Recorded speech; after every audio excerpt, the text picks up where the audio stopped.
OTB AM. With Gillette.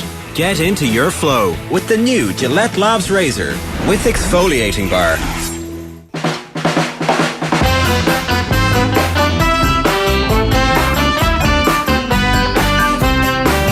Maradona no es una persona cualquiera, es un hombre pegado a una pelota de cuero. Tiene el don celestial de tratar muy bien al balón. We're going to need a different version now from Messi, but I think we can officially bring it out of retirement now that Messi has ascended to the same astral plane as Maradona. Obviously not literally just yet. The song's making a comeback. What a game. What a tribute. Incredible. Like I was thinking to myself, even if this game finished after 80 minutes, it would still be a massive talking point about just how brilliant and scintillating Argentina were, and how unbelievable Angel Di Maria was. Because when I saw his name in the starting lineup, I was like, well, that's a surprise. Paredes will feel hard done by. Di Maria's barely kicked the ball, and he was very poor in the group stages when he did play. He was unbelievable. And then the big story was France just did not show up. Mbappe had 24 touches of the ball in the first 80 minutes, the fewest of any starting outfield player. And then from 80 minutes onwards, it became possibly the greatest World Cup match of all time. I don't think there's any possibly about it. I think, like, what game? Look, I was just being diplomatic. I mean, there was one back in the 1938 World Cup. Maybe the 66 final was equally mad. Like, it seems to have been. So, but that's why I left possibly open. Yeah, everybody needs to keep saying, "Oh, we live in the best moment ever to be alive." I don't care, just enjoy it. Exactly. Yeah. Yeah. Although, I did want to just spare thought for poor Cristiano. How must he feel this morning? What's going through his mind last night as that whole thing unfolds and as Emi Martinez pulls off his saves? What is Cristiano doing? Please, let there have been a documentary. There's never been a single moment of his life that has not been documented. Somebody, a documentary maker somewhere, is recording Cristiano at the moment of the World Cup final last night, watching it as he gets sucked back in. He's in the kitchen, can't watch, doesn't want to watch it, and then Mbappe does his bits, and suddenly he's standing at the TV screaming at it in just in his underpants, obviously, because if you had his body, you'd be. But then what happens? What happens? I saw Emi Martinez. I saw a tweet saying Ronaldo threw on the hurling after Argentina went 2-0 up because he just couldn't handle watching this. Missed it. Yeah. I was thinking about him halfway through the second half when I was like, France aren't going to do anything here. This is his worst nightmare. This is what he wants, lads. He wants us talking about him yet again. It's Messi's moment. Let's not forget that. I think it's important to mention him. Oh, I think it is too. Yeah. I think just to mention that we've done it now. Messi's moment is magnified even more by virtue of how much of a shit show it was. It's like, it's perfect. If you were scripting it, you'd be like, oh, there'll be a little bit of problems that Cristiano has, and then Messi will go and win the World Cup. Because even last season, Ronaldo scored 24 goals and Messi scored 6 in Ligue 1. And he would say, oh, I've gone ahead of Messi in the better player race. Forget about Ronaldo. The big news this morning is that Messi's not retiring. There is it had been generally accepted, I think, in a lot of pieces that, that's it now, it's the end for Leo Messi's like, no. Forget about it. Yeah. Still going. He becomes the first player to score in the last 16 quarter-final, semi-final and final of the World Cup. The only game he didn't score was against Poland, where he had a penalty saved by Wojciech Szczesny. Butler, I can't believe it. His he would have shared the golden boot if he'd scored that one. Yeah. Funny, everyone was saying yesterday on the TV, it was like, oh, he's the first player to score in every round. And I was like, but then everyone was pointing out on Twitter, Jorginho did it. 1970, he scored in every game in the World Cup. Scored 8. Gerd Muller scored 10 in that tournament. But apparently that's since the last 16 came in. Since the last 16 came in. Yeah. All right, so it's made up. It's like, since the football Premier League started, was invented, football. It is a stat. Okay, so it was a stat, but okay. What did you think of it, everybody? Let us know. You can leave a comment on the YouTube stream. You can text us 0879 180 180. That's our WhatsApp number. Of course, you can get us on Twitter while it still exists. @OffTheBallAM is the Twitter account for the show. We just want to play you this. You've probably seen this if you're on Twitter. It's the American-born Argentine commentator. What's his name? Andres Cantor. Andres Cantor. His son also works for one of the football coverage units in American telly. So there's great footage and great backstory about it too. But anyway, roll it there, Roisin. Va Montiel. Montiel gol.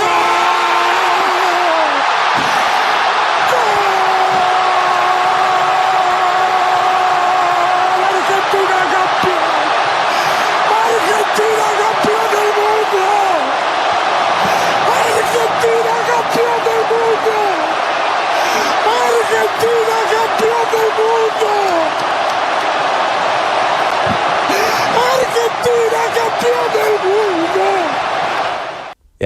So good. Chills. So good. And, It's time for the Gillette Labs performance rankings. You know, that wasn't an All-Ireland winning performance. Probably should have won the game based on their second half performance. Is it a step too far to say it was the performance so far of the World Cup? Maybe not. OTB AM's performance rankings with Gillette. I'm scratching my head. That performances was just lacked that intensity. We're breaking our own rules this time. We're going to start with the green. Yeah, we kind of felt like we had to, Ger, because I mean, if we don't start in Argentina this morning, then there's something wrong with us. And I even wore, I tried to make an effort with my wardrobe today to wear blue and white to some degree to in tribute to our Argentinian friends. And it was actually by accident. I was in the taxi this morning. I was like, oh yeah, this is good. This is a happy coincidence. But I don't really know where to start. I think we all just need to sit down and talk about it and vent and digest. Emi Martinez shithousery is obviously the thing that's going to last in most people's minds. But like the save it, he'd had a couple of mistakes.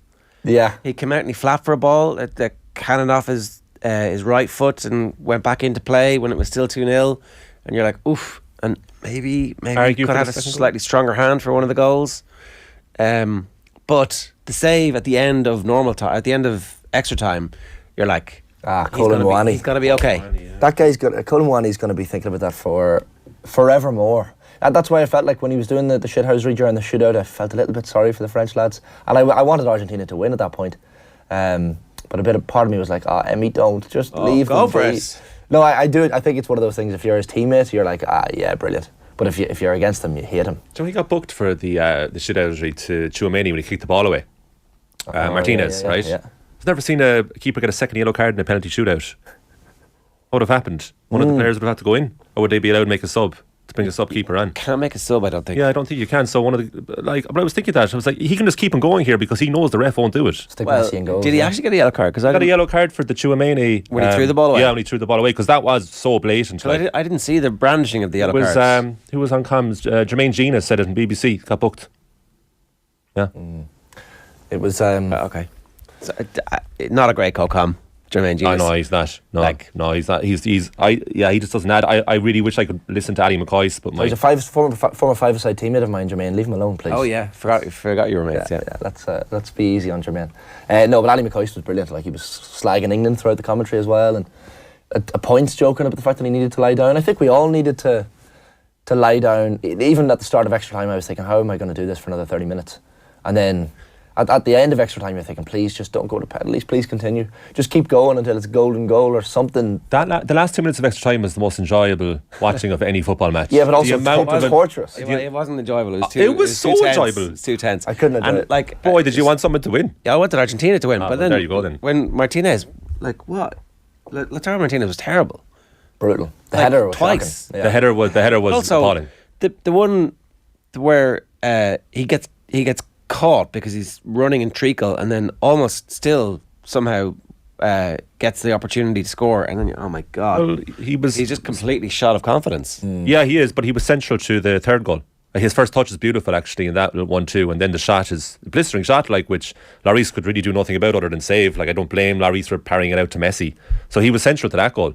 In fairness, like, he did make a contribution, but the header at the end was just the header was appalling. But it was, you get lost in it because that was in the middle. That was the middle chance of three amazing ones where Mbappe, when he took two players out of the game, that last kick at the World Cup, I was like, he's going to score here, he's going to put this into the far corner, and that would be his fourth goal of the game. Oh my god, it was outer body experience at times. It was, yeah. And we still haven't mentioned Argentina's second goal, which is one of the great World Cup final goals. Yeah, it's very good.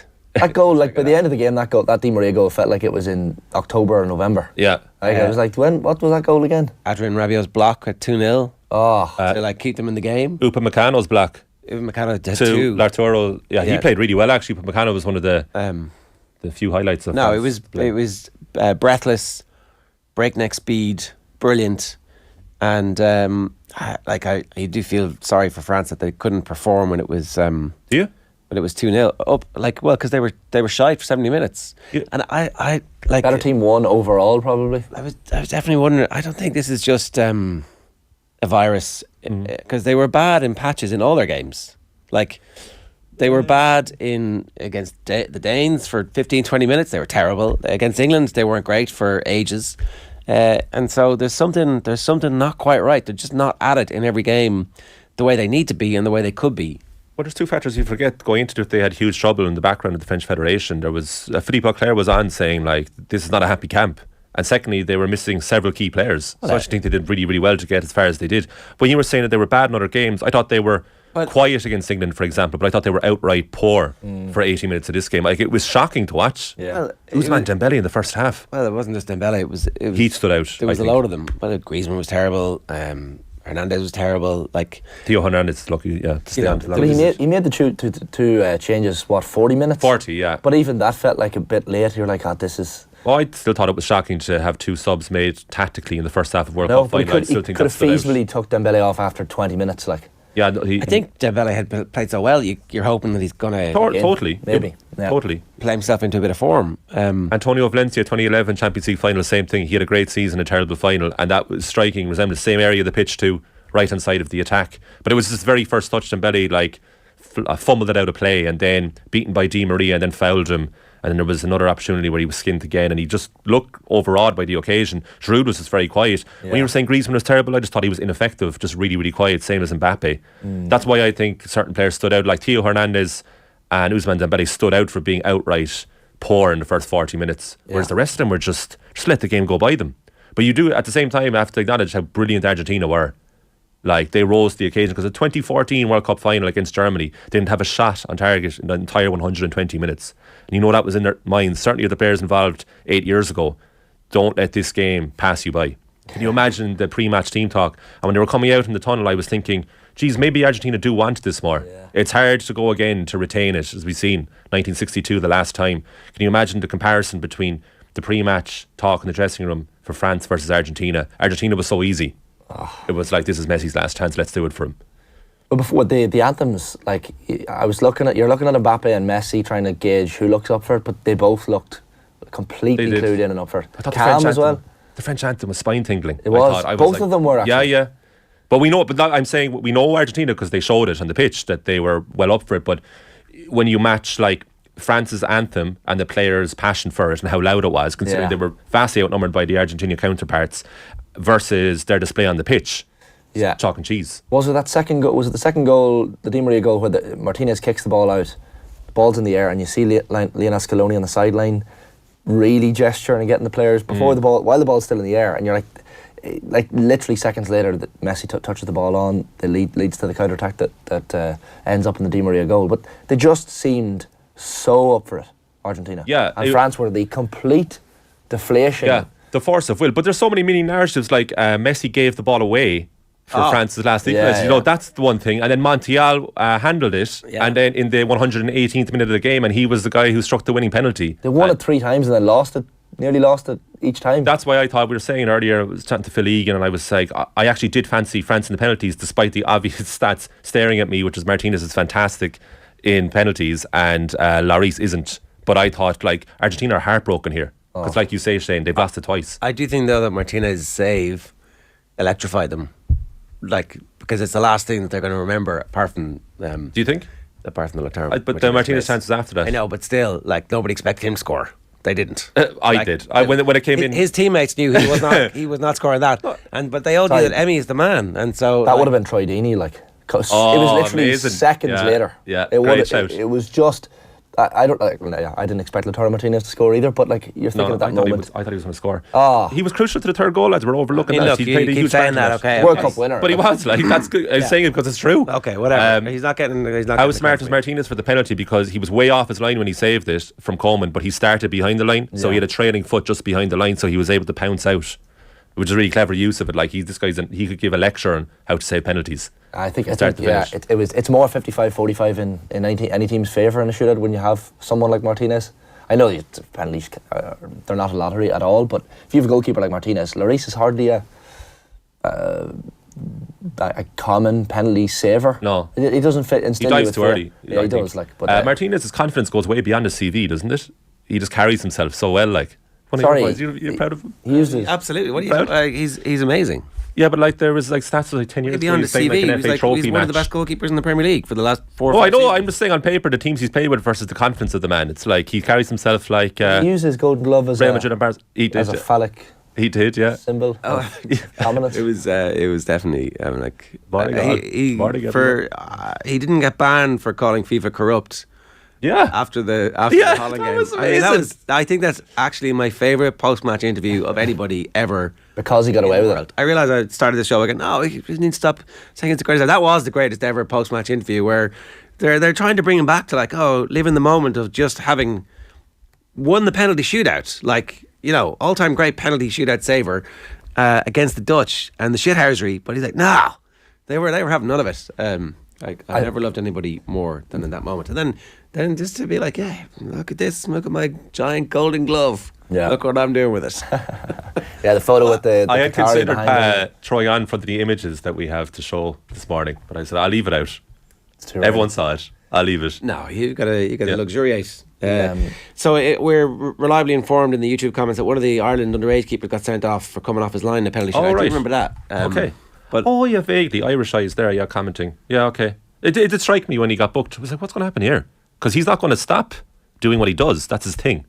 Is the ref? Yeah, but when the ball is kicked, one of his legs is still on the line. No, this is on about the shithousery when he got booked. Oh, yeah. Sorry. Are you sure he got booked? I guess my point is I went by the commentary. I didn't see the brandishing of any cards. I didn't see. But I was 100% guaranteed the commentator said he's been booked here. Okay, but I know. But sure, I'm going. But sure, that's the job of the commentators. And see the commentator tell me I'll go by what they say. Okay, well, just like when I thought Madge was going to get banned for the semi-final because on ITV they said he's now banned for the semi-final because he got booked and he didn't and he wasn't. So sometimes they make mistakes. Sometimes they do, but I go by. I felt pretty emotional. I think I felt sorry for anyone who doesn't enjoy or like football. Yesterday when I was watching it, I was like, I can't explain this to someone who doesn't watch or like football in any sense. I think there was enough drama in there to capture everyone's imagination. 100%. Because it went beyond football and sport at the end. Some of the newspapers today rightly have Mbappe 10 out of 10, Messi 10 out of 10, Rodrigo de Paul 9 out of 10. Mbappe 10 out of 10?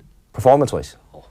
No? No. Oh, come on. No. World Cup final hat-trick, the greatest redemption of a performance I've seen, yeah. He deserves 10. But then other ones are given 9 and 9.5. We have Jean-Philippe Leclaire on a little bit later on. He has explained how L'Equipe do their rankings, and I can't find them this morning. I haven't looked very hard. I only looked on the phone. I haven't been on the desktop yet to be able to scooch through. But what did he get? What did they give him? Yeah, I'd be interested to see. Interested to see. He does. And what they think. Of course, he deserves a 10. If a footballer ever deserved a 10, how much? He was the Shane Walsh of the final. He was Shane Walsh. He was definitely Shane Walsh. It's Mbappe. Yeah. Shane Walsh was brilliant for the entire match. Mbappe was brilliant.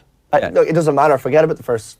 He was outstanding. It kind of goes to my point. It was like, why can't he do this more often? But he was absolutely. Okay. He was phenomenal at the end. Okay, at the end. Okay. No, we're not having a bad word said against Mbappe. Should we talk about Argentina because this is green Argentina? This is green. We have done a lot for them. Should we move on? I know it's okay. Go on. Yeah. I know it's performance rankings, but look, we'll get back to. Sorry. What Macron? What does he get out of 10? Is it 22 out of 10? Clown out of 10. Why? But they were all. They all. So the country. Pio, just get out of the camera and stop. Just piss off. Basically. He was like, it was him and Infantino. Infantino and the Emir were like, when they were actually like bringing Messi over to the rest of them, it was like, would you please walk away? I was actually shouting at the TV at that stage, with the two of you ever F off? Just leave him. Like, he knows where to go. He sees it's where all the players are. Yeah. Lloris said in his press conference afterwards that there wasn't much said, but the President of the Republic came in and gave some strong words. So maybe it meant something to him, because Mbappe seemed to be lining.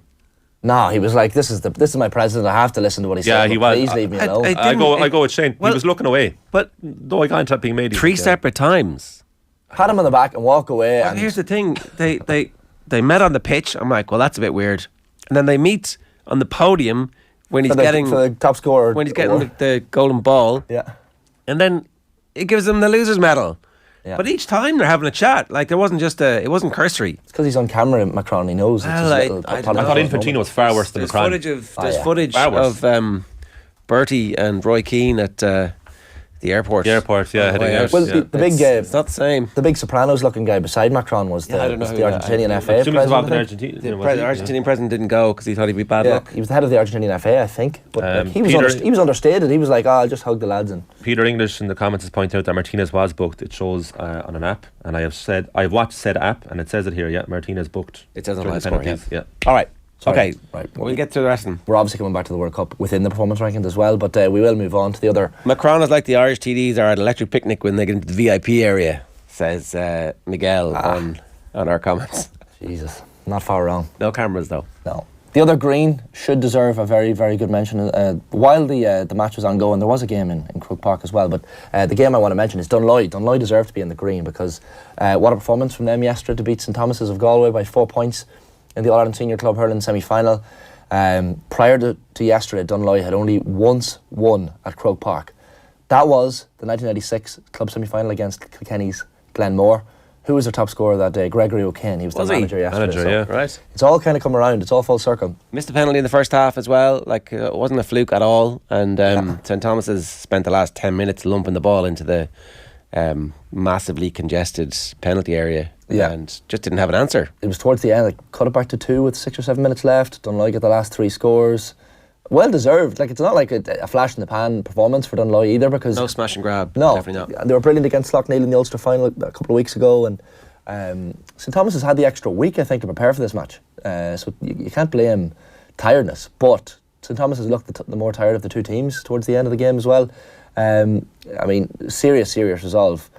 That penalty saved by from Cunning, as you mentioned, Ger, and Nigel Elliott missed a gilt-edged goal chance as well just before the half-time break. So there were moments where you're thinking, is this going to be Dunloy's day, or if they missed their chance? But no, they were brilliant. And it was kind of a 92nd period, as I said, towards the end, where in the last 5 minutes they picked off those last 3 scores to really go for it. Gregory O'Kane, like, he's played in the club's 4 losing All-Ireland club finals in the 90s and early noughties. But of course, in 4 weeks' time, we'll have the chance to lead them out against Ballyhale Shamrocks. So a big win for Ballyhale as well against I think Ballygunner. It's one of the papers this morning, one of the Irish tabloids is pointing out that almost exactly the same moment that Messi, 35-year-old Messi, was scoring a penalty, 35-year-old TJ Reid was smashing home a penalty for Ballyhale to get revenge. Yeah. Qatar to Qatar is the headline on the back of the Sun. TJ Reid was in perfect sync with Lionel Messi yesterday. The two stars, both 35, dictated play and smashed home vital penalties within minutes of each other. There you go. That's class. Meant to be. Nobody saw it. No, that's the problem. And Michael Verney rightly pointing out on Twitter yesterday, Joey Holden was so good that Ballygunner had to move Desi Hutchinson off him. Like, he was just imperious for Ballyhale yesterday, was Joey Holden. So that final in 4 weeks' time in Croker is going to be brilliant. And Dunloy have a chance. Look, Ballyhale beat all around them, but I certainly wouldn't rule out Dunloy. Ballyhale have led everybody into every game. Yeah. That's the thing. Like, so Naas had a run on them, Kilmacud had a run on them, and obviously everybody expected yesterday that they were going to have it put up to them by Ballygunner, but so Dunloy have a chance. And the thing is that, and Gregory O'Kane mentioned this after the match as well, lads, that Dunloy's forward line has some serious lightning pace, and that's why he felt Croke Park suited them. And of course it will be Croke Park again in the final. So look, Ballyhale will do their best to nullify that threat, but yeah, certainly that Dunloy forward line and the pace they have could certainly lead to some problems for Ballyhale. So that's a cracking final in 4 weeks' time. That's the other green. This morning we will move on to the amber. Look, we're putting France in the amber. I think deservedly so. Like, they were, yes, shite for the first, what, how many minutes are we going to say? 80.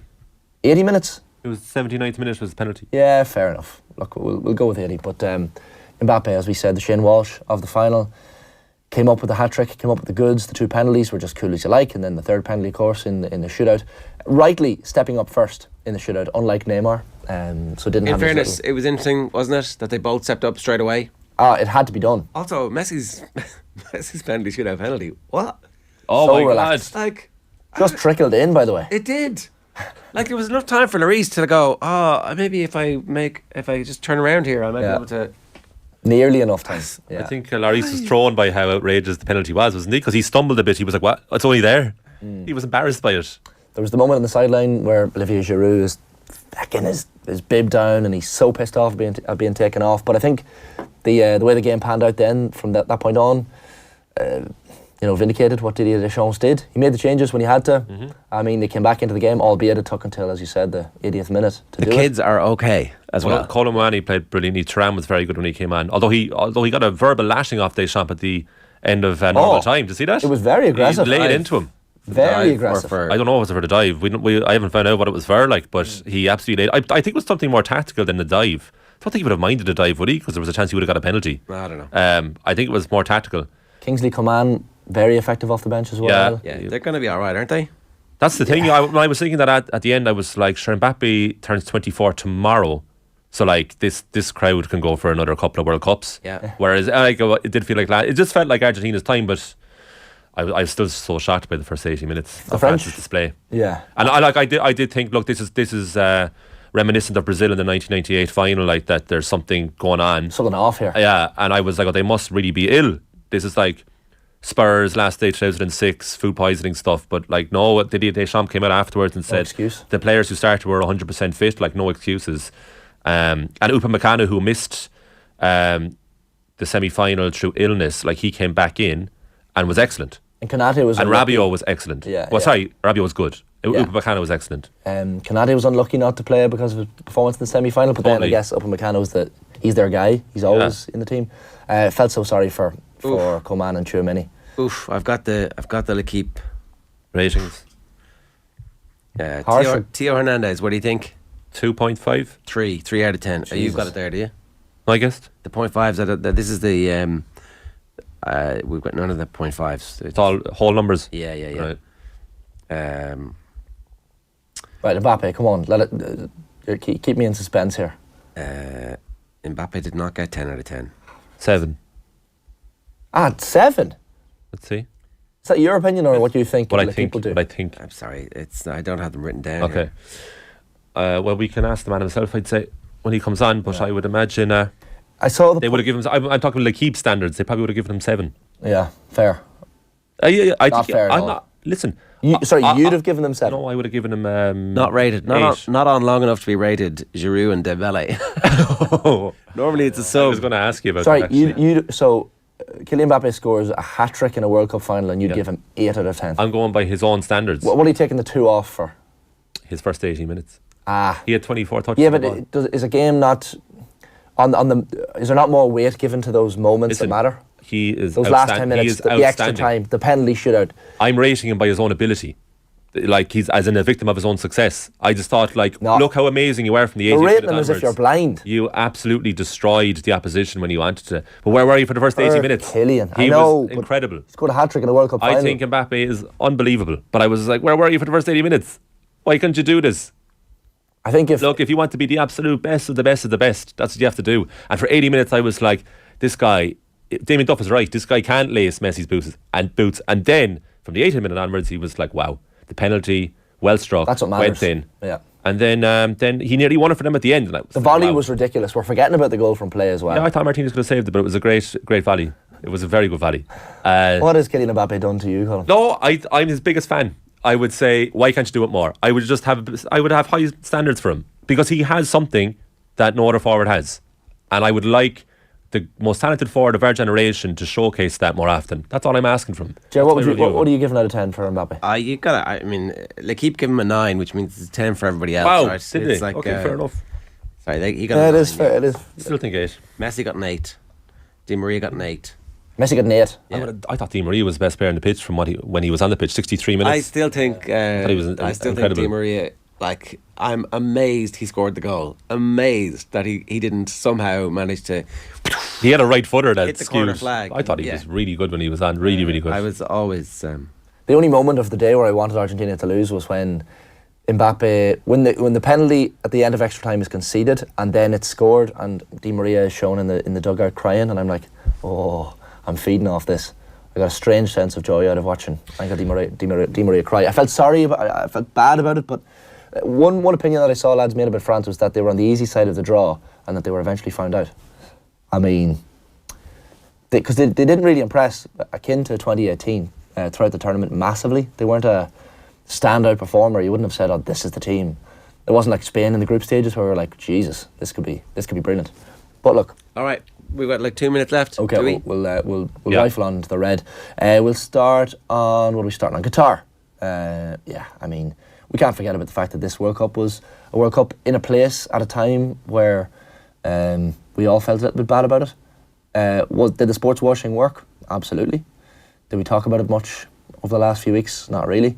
And then, of course, Messi was wearing the bisht, the the cape, which I thought was a bit weird. Look, I know it's customary over there, but I thought for the photographs, I mean, it just looked pretty quick. It looked a little bit strange, I thought, didn't it? I mean, it made Messi stand out from everyone else, I suppose, which I guess is the point. Not really. No, it's not. No, and anyway, it's not. It's funny. It's not the picture that's used on the back of the pages, and so I think we should move on. The moment he kisses the trophy. The moment he kisses the trophy, but also like these are all the English papers, and it's the same. You can be sure in Argentina, and it's the same in France, and it's the same in every sports paper. So the Bish does not make the papers. Anyway, go on. Yeah, it was a strange one. And then Gianni Infantino kind of mentioned it, trying to edge his way into the photographs. What looked like really directing Messi towards, okay, go over there to the middle of your teammates, as if he's never lifted a trophy in his lifetime before. Oh, you don't know what to do. I'll be here with you. Do you want me to go over with you and help you lift it? Do you want me to stand there and hold your hand and be in all the photographs front and centre? So Infantino has kind of stunk the place out throughout the World Cup, especially when he pops on TV, 60 seconds to 90 seconds into every single match.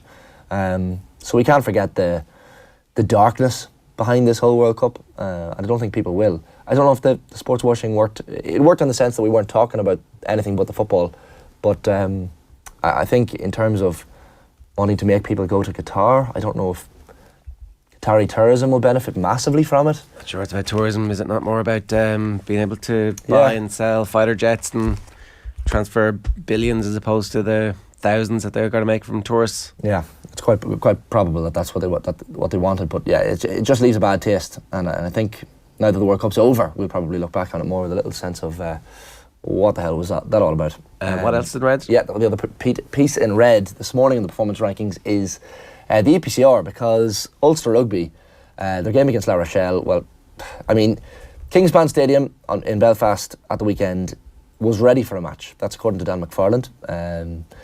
The bottom line was, according to them, the decision was wrong. The game could have been played at Ravenhill.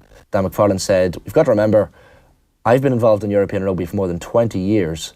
So he says the referee, Luke Pearce, inspected Kingspan at 2 p.m. on Friday afternoon. He's believed to have found 60% of it was unplayable due to the sub-zero temperatures that gripped the island all week. And he said it was worth waiting until the next morning, Saturday morning, to find out for sure.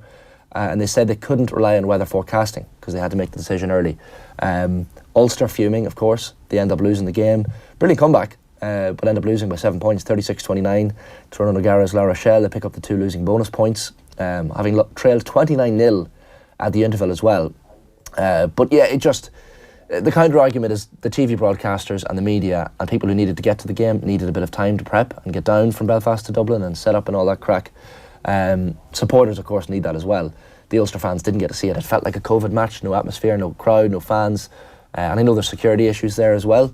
But it just seemed to be missing the sense of occasion. Did it affect the result? Probably. Look, Ulster came back to within 7 points. Could they have won that game in Belfast with a bit of an atmosphere? Interesting, in the Irish Times today, they're actually saying that Ulster have questions to answer here, that they are the ones who could have made the decision earlier in the week, that there were other matches similarly affected by the weather, and so them complaining is a little bit rich. Now, I don't know what the truth of that is, but certainly there's going to have to be a proper investigation into what happened and why it happened, and like the rest of the competition, bit of a shambolic weekend when you consider that Gloucester are able to send their second team over to Dublin, and that's a complete no contest, and it looks like there might be another no contest in the third round. So what was once a brilliant, absolutely amazing competition is now suddenly struggling for life, notwithstanding the incredible scenes at the end of the game where Munster got to Franklin's Gardens, and again, a little bit lucky with some refereeing decisions, but they made their own luck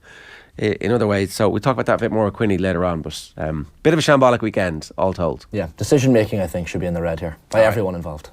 That was your Gillette Labs performance rankings. OTB AM's performance rankings with Gillette. All right, it was Messi's last dance in Qatar. Maybe it wasn't, but we're gonna for now we're gonna ride with that. It's Kevin Kilbane's last dance live from Qatar this morning in about 2 minutes' time. First, if you missed this over the weekend, here's a snippet of our own Nathan Murphy's exclusive chat with the Republic of Ireland manager Vera Pauw following the FAI's press conference on Friday. Take a look. Testing 1 2 1 2. GMAC 1 2. GMAC's morning motivational moment, or something along those lines. There's so many to choose from. No, we forgot me club this morning, lads. Good morning, folks. Graham McDowell here. GMAC has you guys like to call me. Some Monday motivation for you now. You're only as strong as the drinks you mix. Cold beer guy myself. The tables you dance on and the friends you party with. Guys, I want you to attack Monday as if you're, I don't know, Batman. He's got all the toys, he's got all the cars, and he gets the girls too. See you tomorrow. GMAC's morning motivational moment, or something along those lines. There's so many to choose from. Avira, these allegations, they stem back to 2018 when you were a coach at the Houston Dash. There's serious allegations that are within this report. It says that you shamed players for their weight, attempting to exert excessive control over their eating habits. It says players credibly reported that you criticised them for their appearance, saying that some were too big, while also praising other players for losing weight with no apparent correlation to performance or health. How do you respond to those allegations? Well, what I've been trying to make clear in the press conference, it's the opposite of how I'm acting. It's absolutely the opposite. I never take weights. Medical staff are doing that, especially in Houston Dash. They needed to see if they were not losing weight too much because of the heat and losing the fluid because they're so hot and humid. And I never want to know fat percentages because I know what it can do to women. I only talk about eating more because women in general do not eat enough as athletes. I've never said anything about not eating. If there was one player who said at the start of the season to me that she wanted to lose weight, I literally said, do not diet. There's no need for it. You're absolutely okay. We all have a different body. And you just need to get fit and you need to get snappy. And halfway the season, it went okay. Her test was really good. It was going upwards. So I said, you're getting snappy, you're getting fitter. So how do you feel? Yeah, I feel great. Your performance is going up. So we're on the right track. And they now translate that into that she was losing weight. There was no talk about losing weight at all. Who is this serving and what is the end goal would be kind of nice to know. The Koigig Pod on OTB Sports. I feel like we haven't had quite enough Irish bias this year, so I am quite happy to see this. They were awesome. It's true what Emma Carroll said. Liverpool are coming into their own, right? Keep up to date with all the WSL action every Tuesday and subscribe to the feed in the OTB Sports app now. Are you a sports fanatic who loves to travel? Then sportspass.ie is for you. Log on for the chance to win the trip of a lifetime in 2023 to a top global sporting event. 8 winners get to choose from 12 incredible prizes, including trips to the Women's World Cup in Australia, the Super Bowl, the Masters and WrestleMania. All prizes include return flights, accommodation and tickets for 2 people from anywhere in the world. That's sportspass.ie. You win, you choose. OTB AM. With Gillette. Get into your flow with the new Gillette Labs Razor with exfoliating bar. Kevin Kilbane, one last time. How the hell are you? I'm very good, Ger. Emotional after last night. I think that's the only way to describe it, eh? Yeah, everybody's a bit strung out. Like, it's a lot to deal with, you know? I'm crying at the Christmas ads. I know. Honestly, Ger, I don't know. You'll probably never be able to pick up the footage. So it comes back into studio last night. So they're still running over the pictures, and it comes back in. And I'd see Messi, and I honest to God, I really started to cry. I was like welling up watching the pictures of Messi crying. He was hugging someone, and my voice starts to go, and I'm waffling trying to say how great this game was and what a moment it is for Messi. And I could hardly talk. I was literally crying, and in the studio, and the lads like kind of looking at me either side, going, "Is this guy for real? Or what? What's going on here?" I couldn't help it. It was just unbelievable stuff, really. Why do you think that was? I don't know. I think I'm just getting old and soft, Ger. I think that's what it is. I do find myself crying an awful lot now at some of the most stupid stuff. If I see an ad on TV, half the time I'm crying, like maybe what you were saying there. I do. I was watching. I was watching something just before I came over here. Most of the lads who I'm working with here at TSN, they came over a week early and they did the squad reveal, the roster reveal on the show. So there's a lot of backstories with the Canada team, And one of the guys' dads was on, and his dad was from Ghana, and his dad's dream was to play for Ghana as a kid. And he had to move to Canada, the backstory was, and he had to leave the kids back in Ghana and work here and send money back home before he could get his wife and the kids over here. It was Richard Larrea, actually, a lad who signed for Forest last year. He's still a Forest player, but he went back to Toronto. And then he starts to well up about his son's actually going to a World Cup, because they announced the squad and they were talking to his dad at the same time. It was like his dad announced his son was going to the World Cup. It's the most emotional thing ever. I'm watching it. I was literally just crying my eyes out in the house before I went over to Qatar. So this is the sort of stuff that I'm like getting really emotional with now. I just think I'm just getting old and soppy, Ger. I think that's what it is. But Messi as well, bringing it all back round. It's like it did feel like the end. He says he wants to continue, and it doesn't really matter if he continues or not. But yeah, for him to perform at the level that he performed at, which wasn't perfect, right? There was it wasn't single-handedly winning the game for them. It needed a whole team effort. Yeah. But for the team to be able to lift him up at the moment that they needed to do, for them to find that as well, it's kind of perfect. Yeah, it is. I think throughout the tournament, I think it is fair to say that without Messi, Argentina probably wouldn't have been anywhere near winning the tournament. But in the final, it was the water carriers, or whatever you want to say, that worked, that scrapped, that fought, that actually showed a bit more quality than we'd seen throughout the tournament for that first 70 minutes last night as well, because they were actually excellent, certainly for the first hour, weren't they? They were great. And then Messi just has these fleeting moments in the game where it is mesmerising. And of course, he gave the ball away for the second goal. And once Mbappe equalises, he's just stood there on the pitch, he's smiling to himself. And, if that's anybody else who was laughing for giving the ball away, can you imagine what everyone would have been saying? He'd given the ball away and he's laughing. But it was just that type of game, that type of night where, I don't know, whether people say it's destiny or whatever it would be, you just felt something was going to happen. And that's what's happened in this World Cup. Just strange things have happened in so many games and just never feel like it's done, do you? And that's certainly what you felt like watching it, even at half-time, 50 minutes into the game, when you're thinking Argentina are cruising here, they've got this one in the bag. Did you think at half-time, Kev, there was any chance of what happened happening? No, not at all. And, we'd spoken just before the final about the virus that France had. They looked gassed, didn't they? They had no energy. They were showing nothing. Was it 64 minutes before they even had a touch in Argentina's penalty area? It was something like that. First shot on 70 minutes. It was just, that's the first shot at goal, not even on target. So they had nothing. They had no cohesion like they were showing. They looked like they lacked any sort of discipline in the shape of the team. Argentina were just overrunning them. So I could not see France lifting the level. And then Mbappe just came to life. And then extra time, Mbappe was just incredible, wasn't he? What an unbelievable performance he put in. And, you guys have obviously spoken about it this morning, but scoring a hat-trick and not winning a World Cup final, it's just freakish stuff, isn't it? What does he deserve out of 10 for his performance? We've been kind of having this chat this morning. Yeah, what would L'Équipe give him this morning? Column's take was that he deserved, 7? They give him an 8, I think. They gave him an 8 in L'Équipe. They give him an 8.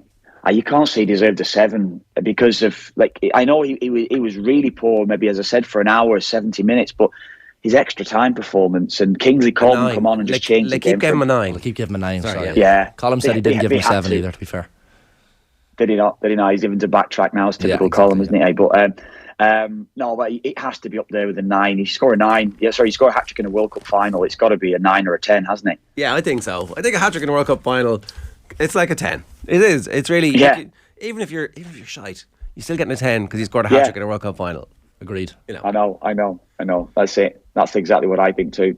The quality that the Argentine players showed in that first hour was excellent. It really was. And I think part of that, part of France being really poor, I actually would give much more credit to Argentina. I agree. I think that's... No, I think that's fair, Ger. I do. We'd watched a lot of games. We'd all watched a lot of the Argentina games, and the Paul, the way he was running around. I'd said it to you in the week. Even Fernandez got young player of the tournament last night, and that's a joke because he was not the young player of the tournament, was he? That we have to put that out there now. He had a decent game last night, probably his best game, but we hadn't seen enough quality from him.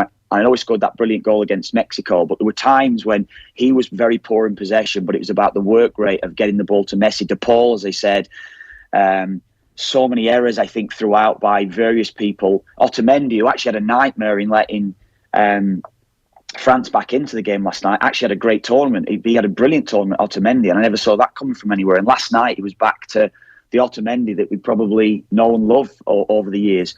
But I think it's right, Ger. I think a lot of credit has to be for what Argentina did to stop France and how they played. Acuna was brilliant as well when he come on, wasn't he? And things like that. There was so many backstories, I think, throughout within that side. The work rate up front from Alvarez, it was just extraordinary. The level that they got to. And then when France got that second goal, they looked dead on the feet. They looked knackered. They were gone. And they were still doing special things. Messi was still doing special things, even though he was just walking half the time through that last, probably, certainly during extra time, but certainly for the last 10 or 15 minutes of normal time, Messi looked gassed.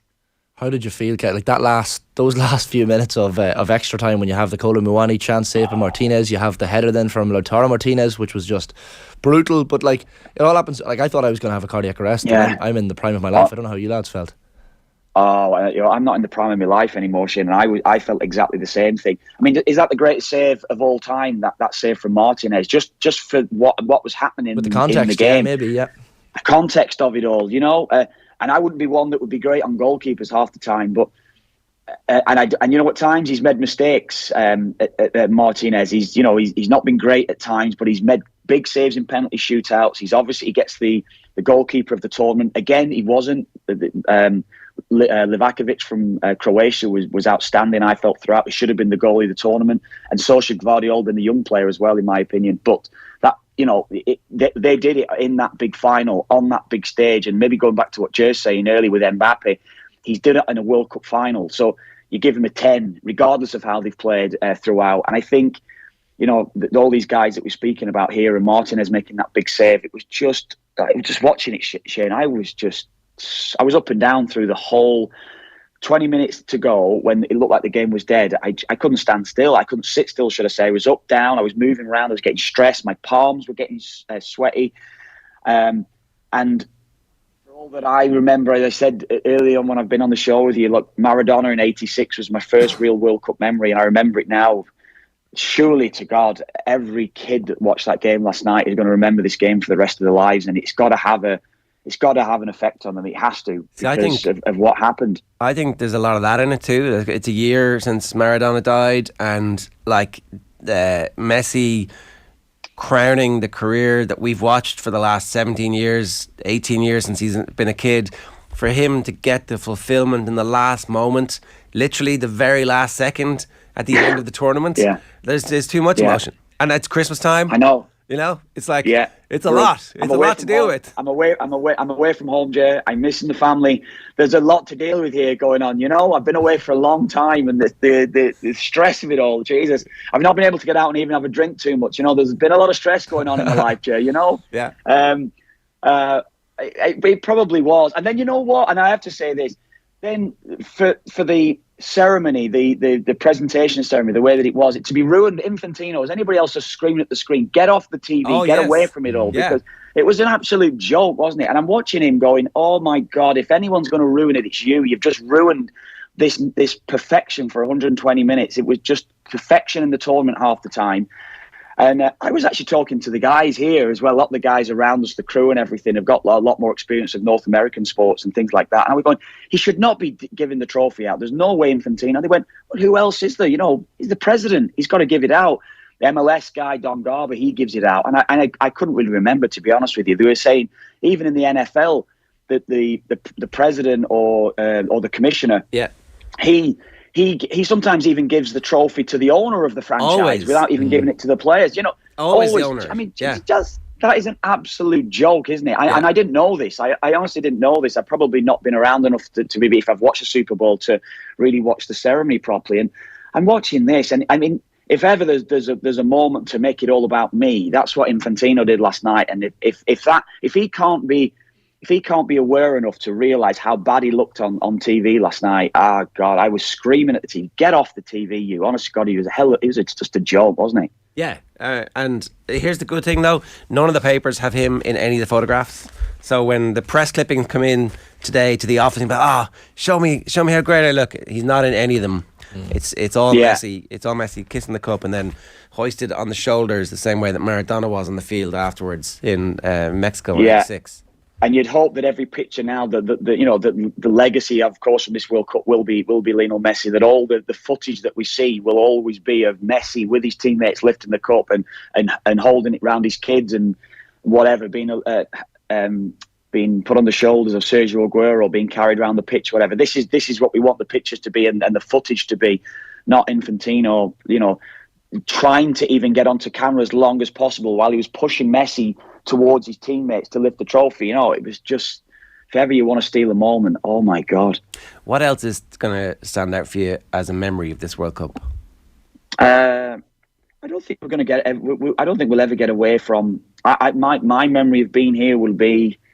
I think I'd said it to you. It was hard at first when I arrived to get a full feeling of the place and things like that. But probably the feeling of why was the World Cup here? People can talk about the football and things like that. That's what they can say to me. But there is a feeling of, construction finishes here and you've got guys and you're speaking to guys. Even last night, we actually met a Canadian guy last night going to the game and got speaking to him on the train. And he goes, "Oh, TSN, how are you getting on with the T-shirt?" So not that we want to actually show ourselves off when we're floating around the place, But anyway, the guy he's a Canadian guy and he's over here. He's been here since last January. And he said, he's got a decent job, but he's the Qatari, his company that he works for, is taking his passport off him. Can't get home for Christmas. He can't get home till next June. He'll be gone 18 months. And he said, honestly, he goes, "I just wanted to say to you," he said, "my wife and kids are at home. They're watching TSN. They can actually see where I'm here. So I'm really thankful that you're doing the broadcast and the guys are seeing, or my family's been able to see what Qatar is like, because I'm over here now without being able to get home until next June. I've been here a long time. I'm missing home. I'm missing my family." And this is the story across Qatar. People come in, have the passports taken off them. As I said, construction closed down during this World Cup because they didn't want it to be visible during the tournament. And most of the people that's in construction are Uber drivers now, and you get speaking to the Uber drivers across the whole of Asia. I got speaking to a guy from Nepal a while ago, or in the last week or so. Again, he was telling me the same sort of story. I get 2 months off a year. I can't afford to go on several flights across the year to get back home, so I have to use it as a 2-month block. I've got to go, so he's only getting 2 flights. He said, and I feel like I'm missing out so much on my family, and I'm missing out so much on my kids growing up. He has 3 kids, 2 daughters and one boy. He's missing out on his son even playing football at times and things like this. And the human side of it really hits you when you hear, that the gulf between rich and poor is so vast. People call them the workers here, the workers. They're just kind of like these bits on the bottom of your shoe that are just here just to serve everybody around the World Cup. And you can't get away from that, and how dehumanized so many people actually are, Ger. It's not been a good look, I don't think, for FIFA overall. Of course, we want to concentrate on the football while we're here, but how can you fully become focused on that when all this crap is happening around you and all this stuff that you can actually see because it's visible? It's you're having these conversations with people when you're out and about, and you know full well what actually happens here and what the people are feeling like. Yeah, it's been a very interesting period of time with the takeover of Newcastle by Saudi Arabia. That the English media is talking about Saudi Arabia and their human rights issues. And just this week, the news broke that the Glazers are in Qatar having conversations with people in the region about investment in Manchester United. So we're going to see Newcastle get taken over. There's a good chance we see Manchester United get taken over. And hopefully the experience of the football journalists who've been at the World Cup telling the stories of the people that you're talking about, because that's the, like, the football is obviously today and it's Messi. Tomorrow there's going to be all the journalists home free to actually say some of the things that it's difficult for them, or they feel a little bit threatened to say on the ground in Qatar. Yeah, exactly. That, again, it's the takeaway from the tournament. Is I think most people will say the lasting legacy will be what's happened on the pitch, because we've had some unbelievable moments, but ultimately the lasting legacy will be maybe the staying on FIFA. I'm sure you guys watched the documentary around the award of it coming to Qatar and everything like that. It was amazing in itself when I watched that before I came over, just to see what happens. That in fairness now Europe is almost like an entity to FIFA, to world football, because it's no real power in regards to anything that's happening around the world and within the game. So maybe as you say, there's even talk of 2030, the World Cup being here, being in Saudi. And for what's happened here in Qatar, and they'll think the Winter World Cup was a success. Sure, why won't we have it in Saudi Arabia as well? You can see it all happening, can't you?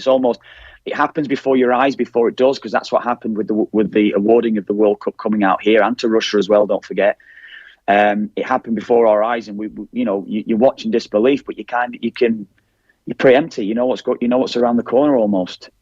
Kev, it's been great having you on OTB AM. It's been emotional. Kev. Don't start crying out on us, please. No, I won't give it to you. It's going to be emotional. Yeah, I'm looking forward to getting home now, guys. No, but I'll hopefully be on. Of course, I'll be on again with you guys, and hopefully maybe we can do it a bit more regular or something. Anyway, when are you actually flying out?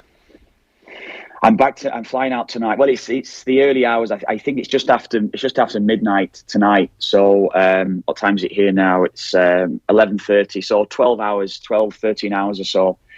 I'll be on the flight, and making up the time. I think I arrived back in Toronto 8 a.m. local time. So yeah, we'll make up a bit of time for the flight flying back to the west. So yeah, I can't wait to get home now, really. Well, safe home.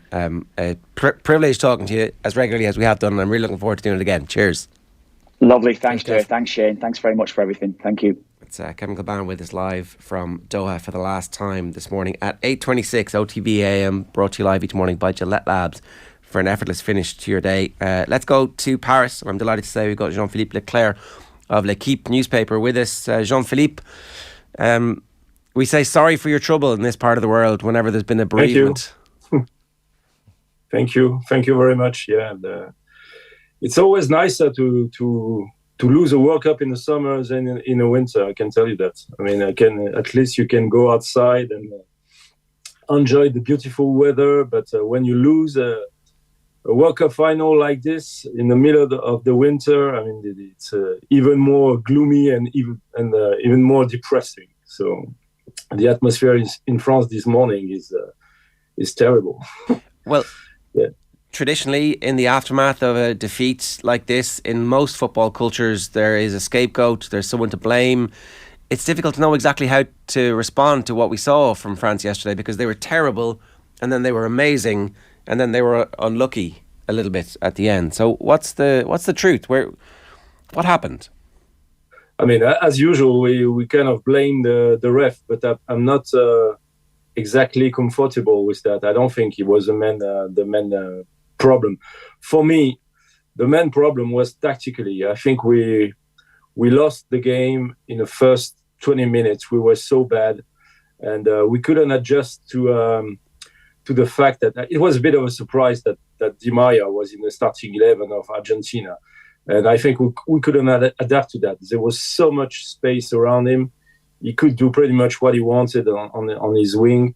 And the time to understand what was going on, to recover, to make the substitutions, it was not too late, because still we could have won that final, but it was very late. I mean, 2-0. And until the 70th minutes in the second half, it was one of the worst game I've ever seen from France. So then again, we scored those 2 goals, and it was a total different game. But I think, I mean, the problem for me was more tactically than anything else. When Deschamps makes those 2 changes, Jean-Philippe, on 40 minutes, like, is there an argument he makes the changes even too late? That's my opinion. It's not shared by all the journalists at L'Equipe, but that's my opinion. There was some kind of doubt about Giroud, And the day before the final, the day before the game, during the last training, during the first half of they had what we call mise en place. We knew that Deschamps was thinking of playing Thuram instead of Giroud.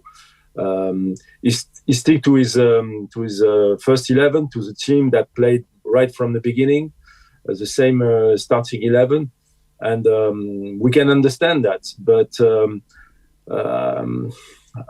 at the end of the day, I think the main problem is that we didn't think that Di Maria would play, and we didn't adjust to that. And I said the tactic was not for me. The tactic was really the main problem.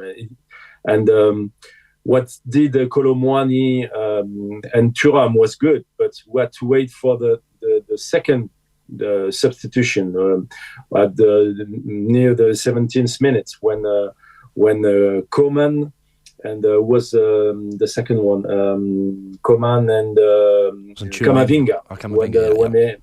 When I went on the pitch, that was really the turning point for the French. But before that, it was a terrible game. I mean, we were watching television at L'Equipe at our office. We couldn't believe it because we have lost final in the past, but not this way. We were thinking like we can not lost like this, and then came Mbappe, but it was not enough, unfortunately. Before we get to Mbappe, the illness in the camp was something that was held up as a reason for France's performance. But actually, you talk about Coman. Coman apparently had whatever the virus was, and he looked full of energy. Rabiot did not look like he was lacking in energy. He actually played okay. I thought, he played a Rabiot game. So you probably, from what you're saying, don't really hold that as any of the reason for the bad performance in the first half in particular, that it was purely tactical and less physical. It's very hard to say, this virus, because Deschamps and his staff didn't want to talk about it. So we don't know much about it. We don't know. There was a speculation that it could be COVID, but I don't think so, because the players were coming back to training pretty quick. They were not isolated. That would have made sense to isolate them if they really had COVID. So and if you look at the players that play really, really bad yesterday, they were not the one who was supposed to be ill. I mean, the worst on the pitch was Dembele. His first half, his first 40 minutes were absolutely awful. We didn't see the Griezmann that we have seen since the beginning of the tournament. And they were not on the sick list. So, no, I don't think it could be. Deschamps mentioned that after the game, but before the game, they were very mysterious about what was going on in the French camp. Still now, we don't know exactly what really happened with this mysterious Qatari virus. The penalties themselves in the shootout, Jean-Philippe, often when a penalty is missed in a shootout, those become infamous and they go down in history for all the wrong reasons. And those Coman and Tchouaméni kicks, particularly Tchouaméni, because clearly Emi Martinez seemed to get in his head, throwing the ball away and talking to him before the kick. What's the reaction been like in France to Coman and Tchouaméni's misses in particular? We kind of put more the blame on Lloris, the keeper. He had a wonderful tournament, but if you look at his statistics when it comes to penalty shootout, it's a disaster with France, at least, because he has never saved a single penalty shootout in his whole career with France. It's 9 penalties and 9 penalties conceded. But the problem with Tchouaméni and Coman is that Coman is kind of used to shoot penalties, but Tchouaméni never. This morning, I saw on Twitter, the last time that he had to shoot a penalty, it was a disaster. I mean, he missed the goal already. So, but the problem is that the experienced players were out of the pitch. Griezmann was out. Giroud was already out. But of course, there's always this, like what happened in England when they lost to Italy during the Euros. There are always some stupid racist supporters who blame Coman, who blame Chouameni, but the real football fans, they don't really blame them. They blame, and the fact also they blame a bit Deschamps, because Deschamps always say that it's not you don't have to work on penalty shootouts. It's not worth it. It's only chance. It's only, and look at what happened. I mean, we are pretty bad at it. We are nearly as bad as the English when it comes to penalty shootouts. So maybe it's time to work a little bit on that for the next tournaments. What happens with Didier Deschamps now? Emmanuel Macron, after the semi-final, was like, "Oh, give him a new contract, sign him up." Yeah. What was? Macron. Like he was also very centrally involved last night in the aftermath. Too much. A lot of camera. It was too much. Yeah. Yeah, it was too much. I mean, it's good to have the French president in Doha that's normal for the World Cup final, but he has to stay in a VIP lounge. He didn't have to be on the pitch. For me, that was really too much, and the fact that he considers himself also the president of the French Federation of Football he did too much. His job was to be in a VIP lounge, maybe go to the dressing room and try to console the players. But to see him like this on the pitch, it was such an embarrassment, because obviously Mbappe was not feeling too comfortable about this. Like, what the hell is he doing on the pitch? It's like if Mbappe was going to the Palais de l'Élysée to say, okay, you have to do this, you have to do that. I mean, we didn't really like that. But talking about Deschamps, yesterday he didn't say what he wanted to do. Obviously, now he's got the choice, because before the World Cup, the president of the French Federation, Noël Le Graët, said that he had to les Bleus had to reach the semi-finals. That was the target, the objective. So now that he did it, he got pretty much the choice. But yesterday he didn't say anything. He didn't say, okay, I'm here to stay, or he didn't say it's time for me to move to another experience or anything like this. Because there's always the shadow of Zinedine Zidane, So now it's the next. We got two big mysteries, two big questions. A question about Deschamps and also a question about Benzema, because what's going to happen with Benzema? He won the Ballon d'Or, but there are some tensions with the staff, tension with Deschamps, tension with some players. Will he be back with the French national team? At this point, we don't know. Was there a possibility that he could have played? Because it felt like the reporting from Spain, which you would assume is close to Benzema, from Marca, suggested that he would have been fit if he'd stayed around, and therefore would have been in contention to come off the bench last night if he'd had any minutes in the quarter-final or semi-final. Yeah, but there's two different questions for me. First question is that could he have stayed in Qatar and played later in the tournament? I don't know, maybe, but I kind of share the Deschamps opinion. I mean, Benzema, he's got a very big, very strong personality, and there was always this question before the tournament: will he play? Will he not play? Then he get injured, so he would have stayed. It would have been I think a distraction for the team and for the medias, for the fans. To ask always, will Benzema play? At least, he didn't. You have to remember that he didn't play much before the tournament, which was a bit of a problem. Then he get injured in Qatar, so it means that we had to wait for him to be, fully fit to play a game. And even my personal opinion, I'm not sure that this French national team would have been better even with a fully fit Benzema. Just a question of balance. Look at what happened at the Euro. Benzema was there, and we played one very fantastic games against Germany. We beat Germany in Germany, but then that was pretty much the end of the tournament.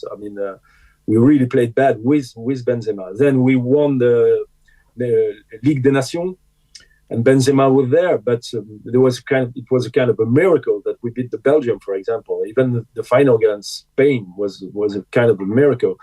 I think that the team that Deschamps built for this tournament in Qatar was much more balanced without Benzema than with Benzema.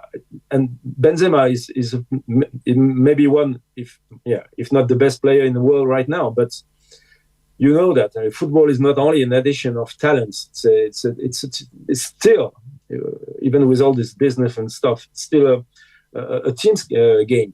And I think that the team was much more balanced without him than it would have been with him. Well, Mbappe certainly stepped up and filled that void. We were talking about the L'Equipe player ratings this morning, Jean-Philippe. What is it, a 9 for Kylian Mbappe? Is that right? Yes, Mbappe, at a 9. He was, I mean, it's even hard to realize, I guess, for him and even for us. You score 3 goals in a World Cup final. You are the first one to do that since 1966.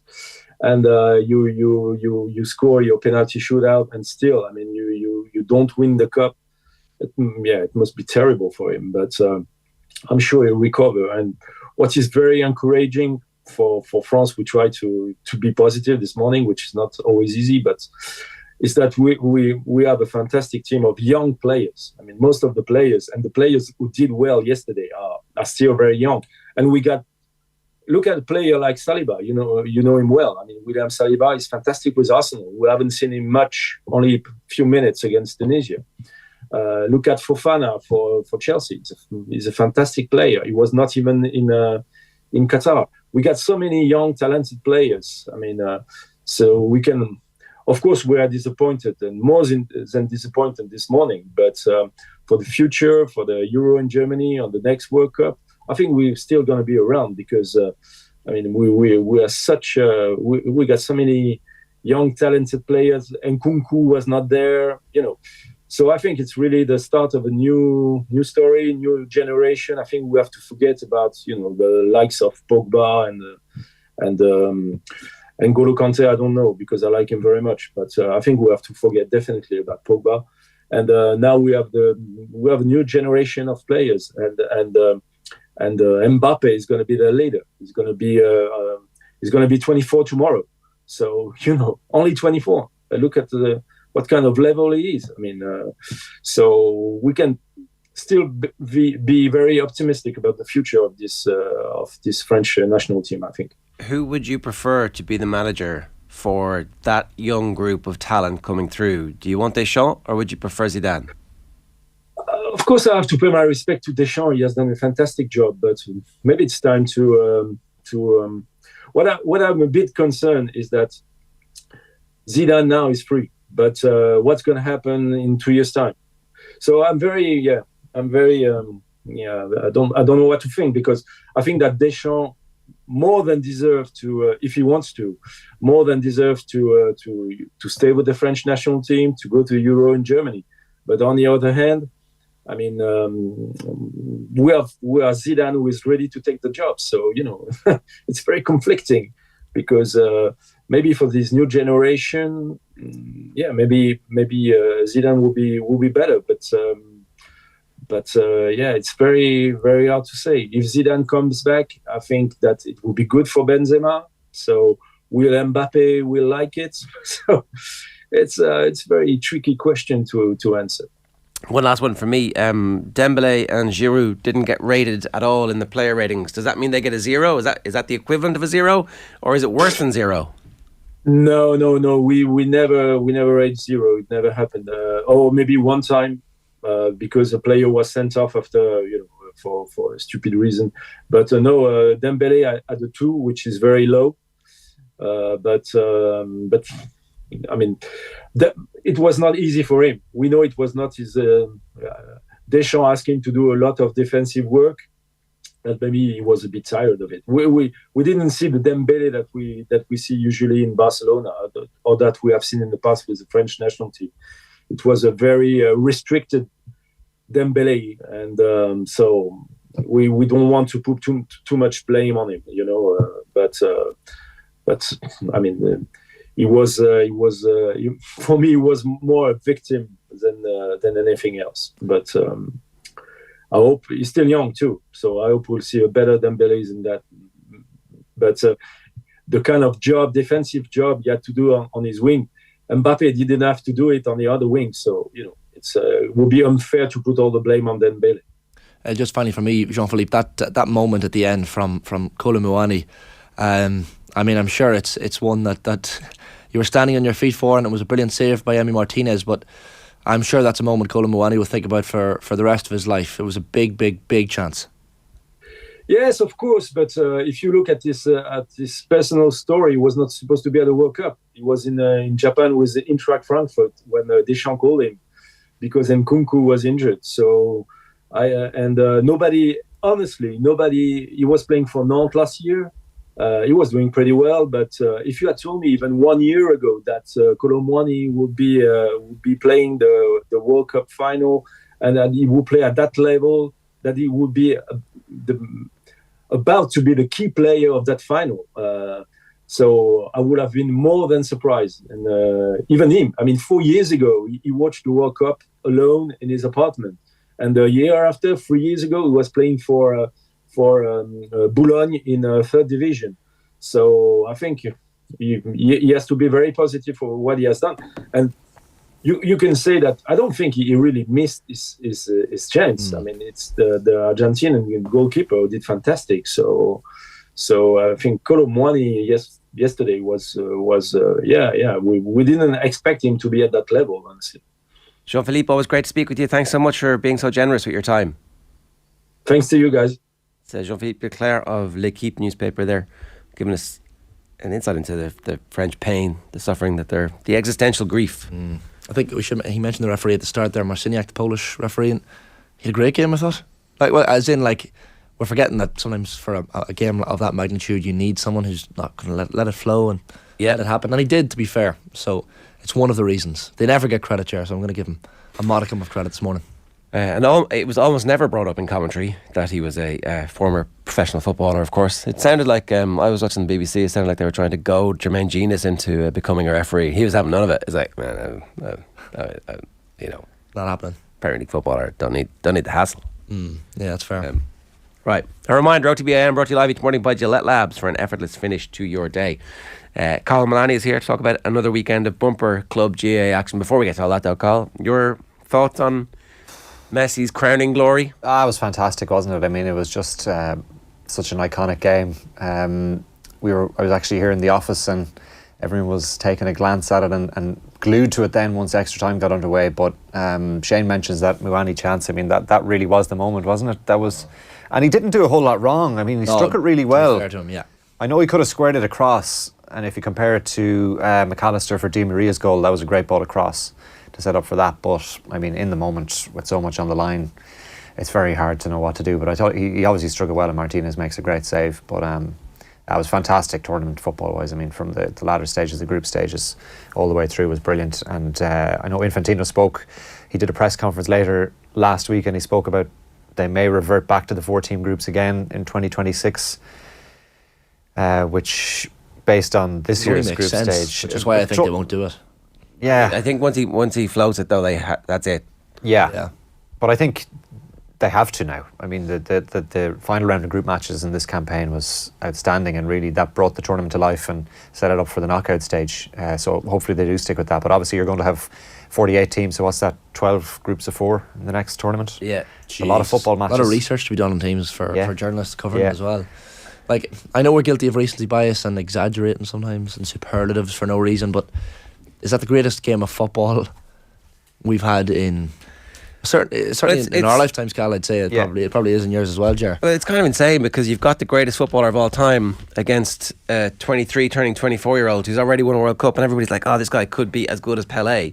Like, it never happens that you get them, and then Mbappe scores a hat-trick. Like, you don't get this clash of if like Portugal had played Argentina in 2010 or 2012 or 2014, like in some big match around that period of time when the two lads were at their absolute peak, you'd have said, okay, this has the potential. But like we saw the clash of two eras going toe to toe, and it producing wild moments of quality, controversy, and then intense drama in the penalty shootout. It just doesn't get any better. Like, it just does not get any better than what we watched.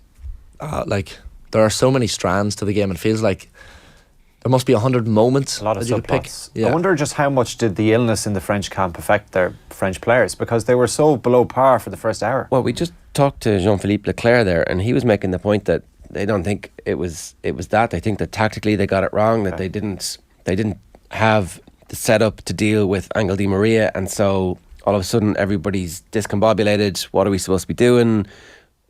Are we staying or going? Are we pressing or not pressing? And that kind of like was a virus like inside the system. And yeah, and you have to give Argentina huge credit, having coughed up a 2-goal lead again, to come back and get back in front. When you were saying to Kev, did you ever think at half time, I was like, it's 2-0. This is like, so. Oh, yeah. You know the Rochelle cliche that there's always loads of good data people on the internet who are like, well, any time a commentator says a 2-0 lead is the worst lead in football, he's incorrect. Most dangerous factually. lead. Oh, it's terrible. It's obviously not true. I mean, we know it's not true, but we all seen it happen. And if you're an Aston Villa fan, you know it definitely is true, because it always happens in the big games when you're 2-0 up, or if you're Ireland, that it's also happened to you in the past. But like with Argentina, literally a World Cup final against Germany, 2-0 up, 2-2. Yeah. In this tournament, every time they've had a 2-0 lead, every time, you're like, it's going to happen. That's why, you felt there was a chance. Yeah. And at half time, even though France were so brutal, you felt surely they have to do something here. But then the time I thought it was over was, the first 5 minutes of the second half. Argentina were the team that came out with all guns blazing. You're like, all right, France are gone here. Look at that photo. It's amazing, isn't it? Iconic. Like, it's something we thought, and even Aguero, he's on Aguero's shoulders. Aguero, good man, Aguero. That's exactly what you want him. John Terry, I think, was on one of the... John Terry tweeted, though, he didn't pull on the shin pads and the boots. Yeah, he didn't. He had runners on. Yeah, I think John Terry said on punditry, he said he's done a full John Terry there, to be fair. If John Terry's reaching that point of self-parody, that's okay. Heading into the game, the last 8 World Cup goals that Argentina conceded were in the second half. Apparently, was Aguero staying with Messi? Maybe, yeah. I don't know. I hadn't heard that. I was bloody exhausted after watching it. I mean, it was just an assault on the senses and the emotions. Like Kev was saying there with us this morning, he was crying. Like, full on crying when he saw the images of Messi with his family and stuff. And I think the moment for me was when you saw him hugging his mother came down. Yeah, I saw that, yeah. You're watching that and you're like, oh, Jesus, this is like the perfect pinnacle moment. Because even I felt sorry for France at different points with the Muani miss and even the 2 lads missing the penalties, come on and Chouameni. I felt sorry for France, but the better team marginally won. Like, and because it was Messi, you're like, well, you can't take this away from them. It was just a football match that had absolutely everything.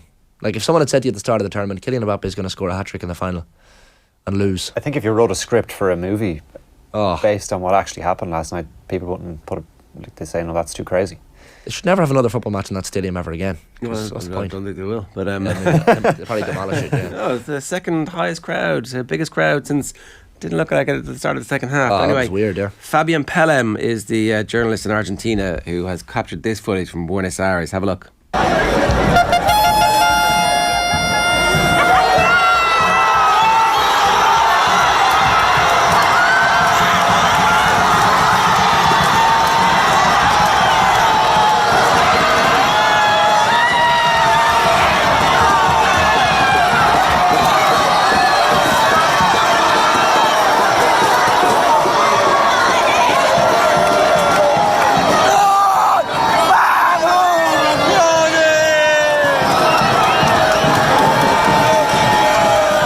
Just as the winning penalty goes in, it'd be a good place to be, Buenos Aires. I was saying there was 2 million around the obelisk, like moments after, and they were still coming. So I didn't realise there was such a significant Irish diaspora in Argentina, the 5th largest or something like that. Yeah, and particularly there's a big connection with the Midlands, the Irish Midlands in Argentina apparently. So congratulations to everybody in the Midlands. Is that from the Silo Wallahan?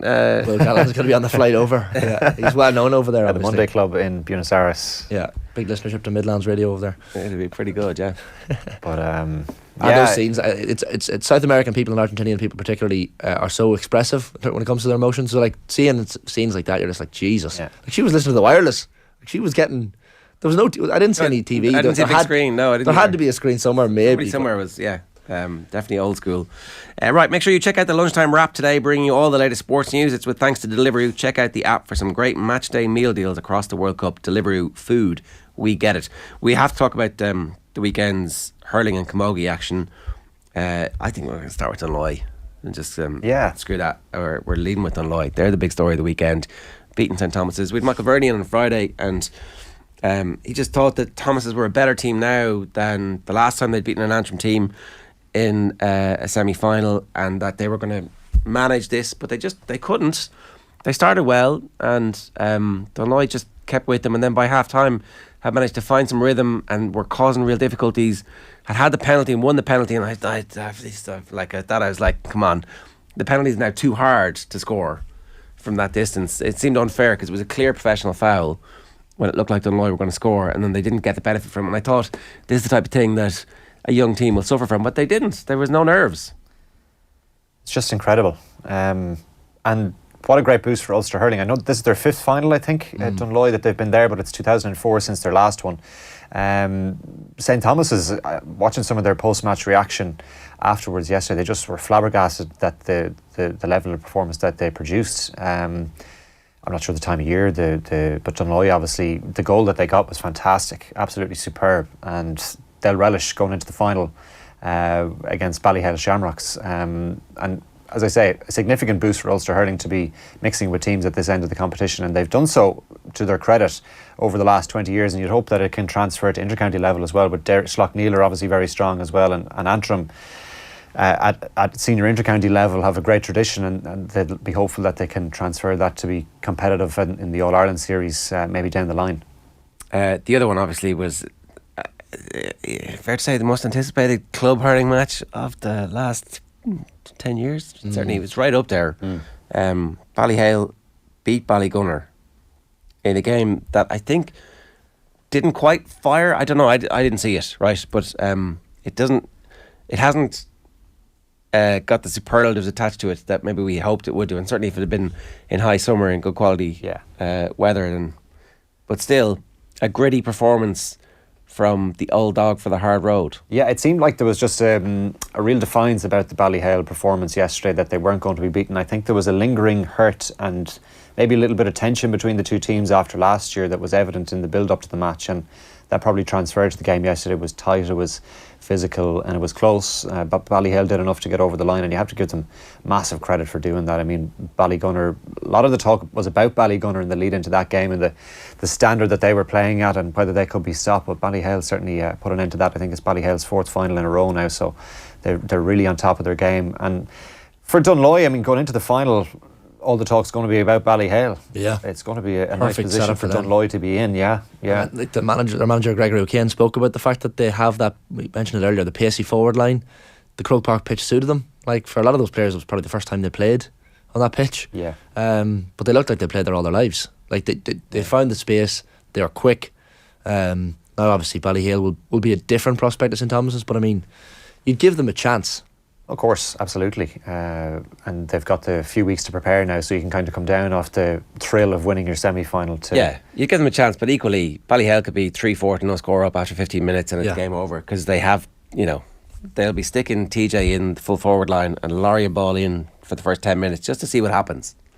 That, I think Harry Ruddle's name would have been on Ballyhale's dressing room wall since last year. I know he wasn't. I don't think he was involved this year. I think they brought him on as a sub late on yesterday.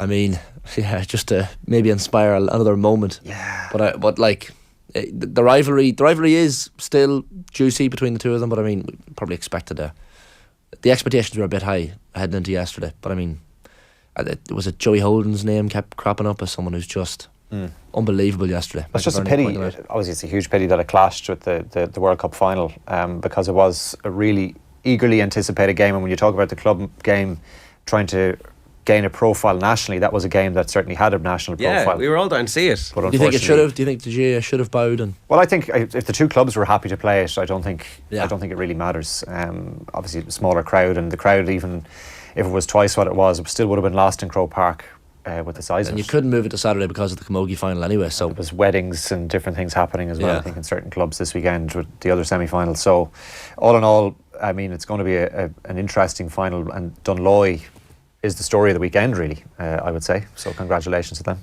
Sarsfields are the All-Ireland Camogie champions. They beat Vincent's in the semi and they beat Lochiel in the final. And they've won really tight games, but they've always looked like the team who were going to come through. Yeah, that bit of experience, I suppose, from inter-county level as well with the McGraths, really significant for Sarsfields. I was actually in Croke Park for the intermediate game on Saturday, and really, really, really cold. Really cold, which really impacts the distance the ball can travel for a start. And there was also a small enough crowd there. But congratulations to them, because they've really put together a good run, Sarsfields. And the first game, Clonduff beat James Stevens from Kilkenny. So it was a good evening for Camogie. The weather, as I say, was freezing, which didn't help things. But the fact that Croke Park was available for those games is also brilliant, to let the players play there and experience the big stage where these games should be played, is Croke Park, even if the crowd is a little bit on the small side. But it's about probably building the profile for Camogie at inter-county level and at club level as well, and I think they're doing a good job of that. Sometimes I feel like a game where the crowd is like 2,500, 3,000, 4,000, the atmosphere can be sensational if it's not in Croke Park. So I'm on the fence about that, because however, this time of the year, if you want the game to go ahead and you need the game to be sure it's going to happen, stick in Croke Park, because the quality of the pitch is better than everywhere else, and that's just... And also Croke Park is where all the players want to play, irrespective of the size of the crowd, I think. Particularly at club level, it's such a special thing to reach Croke Park with your club, I would imagine. So I think all of the players in the clubs will be certainly saying that they want to play in Croke Park, but I do take your point about playing it in Parnell Park, for example. If you had 5,000 there, it makes a big difference. Yeah, well, just like if you think back to the minor final being played in Nolan Park and it's full, and it's like, correct, wow, this is incredible. Like, there's something magical about that. I do think Gregory O'Kane had made a point of it being Croke Park. Like he actually called it the greatest stadium in the world after the match. Like caught up in the moment maybe slightly, but he was fully invested, and the players, I think, were invested in the fact that, look, this is Croke Park. We don't, as a club, have a great record here. As you said, 4 losing finals in the late 90s, early 90s, and Gregory O'Kane was part of all of those. So he carried that hurt into the dressing room and probably said to them, lads, we need a win in Croke Park as a club, and wouldn't they love in 4 weeks' time to get another one? Yeah, it would be great for Antrim Hurling if that could happen. Right, 2 minutes past 9, Carl, good stuff. Thank you, lads. A reminder, OTB AM brought to you live each morning by Gillette Labs for an effortless finish to your day. Here's what's on OTB Sports Radio for you today. OTB Gold at 1 o'clock is Brian O'Driscoll meeting Issa Nasewa. Splonk at 3 o'clock. You had to be there, Graham Hunter at 4, and OTB Gold is Michael Owen on his life after football, and then Joe will be back from 7 tonight with a look back on the World Cup final and plenty more Monday Night Rugby as well. Now, before this short ad break, here's more from Nathan's interview with Vera Pauw on Friday. The entire conversation is available on the OTB Podcast Network and on our main YouTube channel. So again, when you read some of the specific allegations of a player at training lifting up her jersey to wipe her face, and it says you pointed at her belly and said, put that away. Excuse me? Has that also been? That's in the report, yeah. Well, to be honest, I asked the FAI to read the report. I couldn't face it. I did not read the report. I only got stuff that a friend has sent me. That she lifted her shirt. That basically a player was at training. She lifted her jersey just to wipe her face, and when she lifted her jersey, that pointing at her belly and said, "Put that away," implying that she was overweight. I'm just absolutely flabbergasted. I don't know how to react. Is there more in that report that I still don't know? It's obviously a very extensive report. It's 125 pages long. Yeah, I know that. What was your initial reaction? Is pulling up the shirt, and that I said because you would see more not in the sense that she shouldn't pull up her shirt, but it was more just again an undercurrent of not being happy with her appearance. It's just ridiculous. It's just absolutely. What are those players onto? Well, I mean, Jesus, excuse me. OTB AM on OTB Sports Radio, Ireland's first and only sports radio station. Have you subscribed to the OTB Football Podcast? I don't gamble now, but I put a few bob on England. Really? You think they have a chance of winning it? I do. Why? Yeah, I think they have a chance. With the players that they have in relation to the other players. You know, Brazil need to see a little bit more. But I think the players that England have, they're in with a show. Subscribe now to the OTB Football Podcast stream wherever you get your podcasts and download the OTB Sports app. Are you a sports fanatic who loves to travel? Then sportspass.ie is for you. Log on for the chance to win the trip of a lifetime in 2023 to a top global sporting event. 8 winners get to choose from 12 incredible prizes, including trips to the Women's World Cup in Australia, the Super Bowl, the Masters and WrestleMania. All prizes include return flights, accommodation and tickets for 2 people from anywhere in the world. That's sportspass.ie. You win, you choose. OTB AM. With Gillette. Get into your flow with the new Gillette Labs Razor with exfoliating bar. Right, it's 5 minutes past 9. It's Monday morning. It's a win Monday for Munster. I'd say the atmosphere in the Munster camp on the way home from Franklin's Gardens would have been sensational, Alan. Really pleased with a win. I think to get the win over there, but I think the second half wasn't. You enjoy the defensive effort when you have to dig in, but I think. The bigger picture is a lot of mistakes and errors and the discipline was poor, 18 penalties. But a big positive is a win, given where Munster were at the start of the season. I think they dug in, they showed a lot of grit and determination. And I know Graham Rowntree said this after the game, and it isn't just coaches speak. When you have to put in a hard shift like that, it does make you grow as a team. There's a lot of backslapping, and you can go around the dressing room afterwards and say, we were under pressure here and we never gave in. And they need that kind of a day as well. It's not the worst thing in the world that could have happened to them. No, because there was a lot of credit given to Munster after the Toulouse performance, and I just wasn't sure if it was too early for that credit. But they backed it up in all the ways they need to back it up with. It wasn't quality that they showed in terms of ball handling or even decision making in some instances. It was sheer grunt. Now, they were fortunate a little bit a couple of times with some refereeing decisions, I thought. Quite fortunate. Could have been a penalty try. Should have been. Should have been a couple more yellow cards. But absolutely. But I think the referee was shocking for both sides. I don't think he was making decisions to kind of penalise one or the other at any time, and even at that time, just lost control. And it got dangerous. It got narky. Yeah. And the row that happened was. Did he deal with the scrap properly? No. I think Dave Ribbons caught John Ryan around the neck. John Ryan, genuine. There was two guys kind of, two guys fighting or pushing or shoving with Jack O'Donoghue, Ludlam, and that's where it started. And then and Augustus, the number 8, and then Dave Ribbons joined the second row. He's a big man. John Ryan just kind of walked in to kind of separate guys, and he gets an arm around his neck. He gets launched onto the ground, and he has 2 of them. They're putting the elbow down his neck. He's getting kind of this down and straight into the face. That really, really is wrong what happened there. And he was an innocent bystander. He didn't run into the join in kind of going punching. He was actually breaking it up. That should have been a red card. For me, I think Dave Ribbons was shocking what he did. The way you to grab a player around the neck like that with an elbow, his hands are down by his side. He's not throwing punches. I think it was absolutely disgraceful what he did there.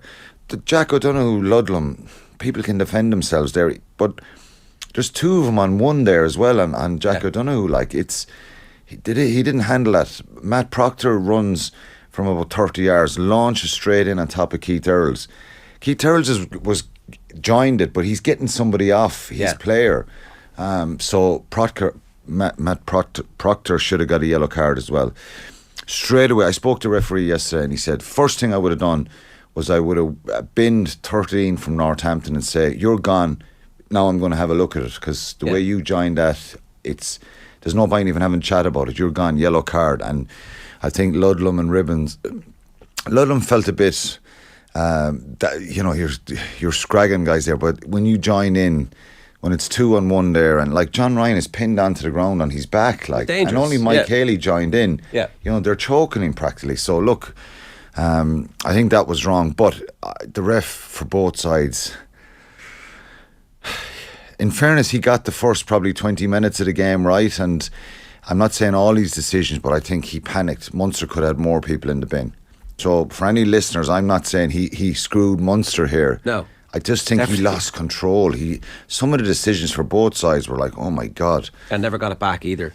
But and Munster gave away 18 penalties. You could easily take 3 or 4 of them off. There was a couple of breakdown poaches. Tyburn comes through them all, penalised. Gavin Coombs, another one, clearly on the ball. Mike Haley, clearly on the ball. And he gave it again, said no clear release. Mike Haley wasn't the tackler. And he can come in and poach. But okay, so I thought the benefits they started really win, well. Right? The benefits of that win are that like everybody is really, really sore, but they've all stood up for each other together. Yeah, and the conditions were horrendous as well. So it was lashing rain, it was freezing cold, there was a wind there, so it was hard to play and do what Munster wanted to do. So they had to really dig in. I thought they started the game really well. Their shape, the space they were getting, the confidence they showed, and so lots of positives. But you look back at the game, turnovers, particularly after half time, they got into the Northampton 22 a couple of times and forcing a few passes, being a bit too ambitious, not catching the ball when they should, putting the head down, being direct. I think another penalty there after half time, 26, kind of gives you that little bit of a momentum going forward. But Northampton are scrappy and they've been very hard to beat at home. But they're, to be honest, you have to say they're a poor side when at one stage Munster are down to 13 men and you're attacking for that long, and the end product for them was really poor. So poor side, and Munster didn't play well. I see they showed a lot of grit. Northampton head coach being linked in the Telegraph or one of the English papers this morning as the attacking guru to save English rugby. I'm like, Sam Vesti, was it? Because I think he played with Borthwick and maybe coached under Borthwick before. Their attack has been good, and that's the kind of the way they were being built before the game. There was two sides who have changed the way they play and throw the ball around a bit, but Munster put immense pressure on them at the breakdown. But it's a strange one with Munster. You kind of criticise, you're kind of giving them credit for Toulouse and not. I'd be much happier this week than I'm very glass half full this week. You're seeing the glass half empty. No, I'm not. I'm in the middle again. Okay. I'm in the middle again. I think there's lots of improvement. I love the fight and the determination. They had a real spark to them and an aggression about them all the way through, and they put. The defence was excellent. Anton Frisch. I know we're going to talk about him we're going to keep talking about him all the time. Every time he plays, I just think he just reminds me of Gary Ringrose so much. Now, people don't have to jump on that and get too on their high horse about that I'm saying something like that. I just think he's a brilliant defender. He's a stepper. He's real physical. He's getting into rucks, clearing out the ball. There's a real rugby player there, real top class player, I think. And some of his defensive reads yesterday were outstanding again. And there's strength and depth beginning to emerge from like the injury crisis of the last 2 years. Finally, players who've played a load are actually maturing. It just feels like there's a lot to like about this team at the moment. Yeah, they still have their issues, the front row for sure, and not deep enough. Sure, they're lacking that bit of real grunt and size. But I think probably down the charts when you think they've, Thomas Ahern is out, Finian Wycherley is not available, Edogbo is not available. They're three that young, enthusiastic, kind of physical players. Maybe Snyman will come back end of January. That'd be a real boost for him. But a lot of this same group have played now 3 or 4 weeks on the bounce, so they can't keep doing that. So the real kind of measure will be in the next couple of weeks when they play Leinster, Ulster and the Lions, and then have Northampton home again. So it's an incredibly difficult block for them. But Jack Crowley playing at 12 started the game well. He probably had 3 knock-ons in the game. One where he runs that hard line in the first half, and then another 2 where he just takes his eye off the ball. I like the fact that he was physical. He was making carries early on, but it wasn't that type of game. It was hard, particularly after about 15 or 20 minutes. It was hard to get any sort of width in the ball because the game changed. It was about kicking in behind and smashing each other. Roundtree giving name checking Dennis Leamy after the match as well, saying he's turned into a very, very good coach. And to not concede, and for an away team not to concede a try at Franklin's Gardens doesn't happen too often. So clearly the Munster defence under Leamy are doing something like. Yeah, and that's, you can build a lot on the defensive stuff. I think they'll be disappointed with some of the handling errors, the turnovers.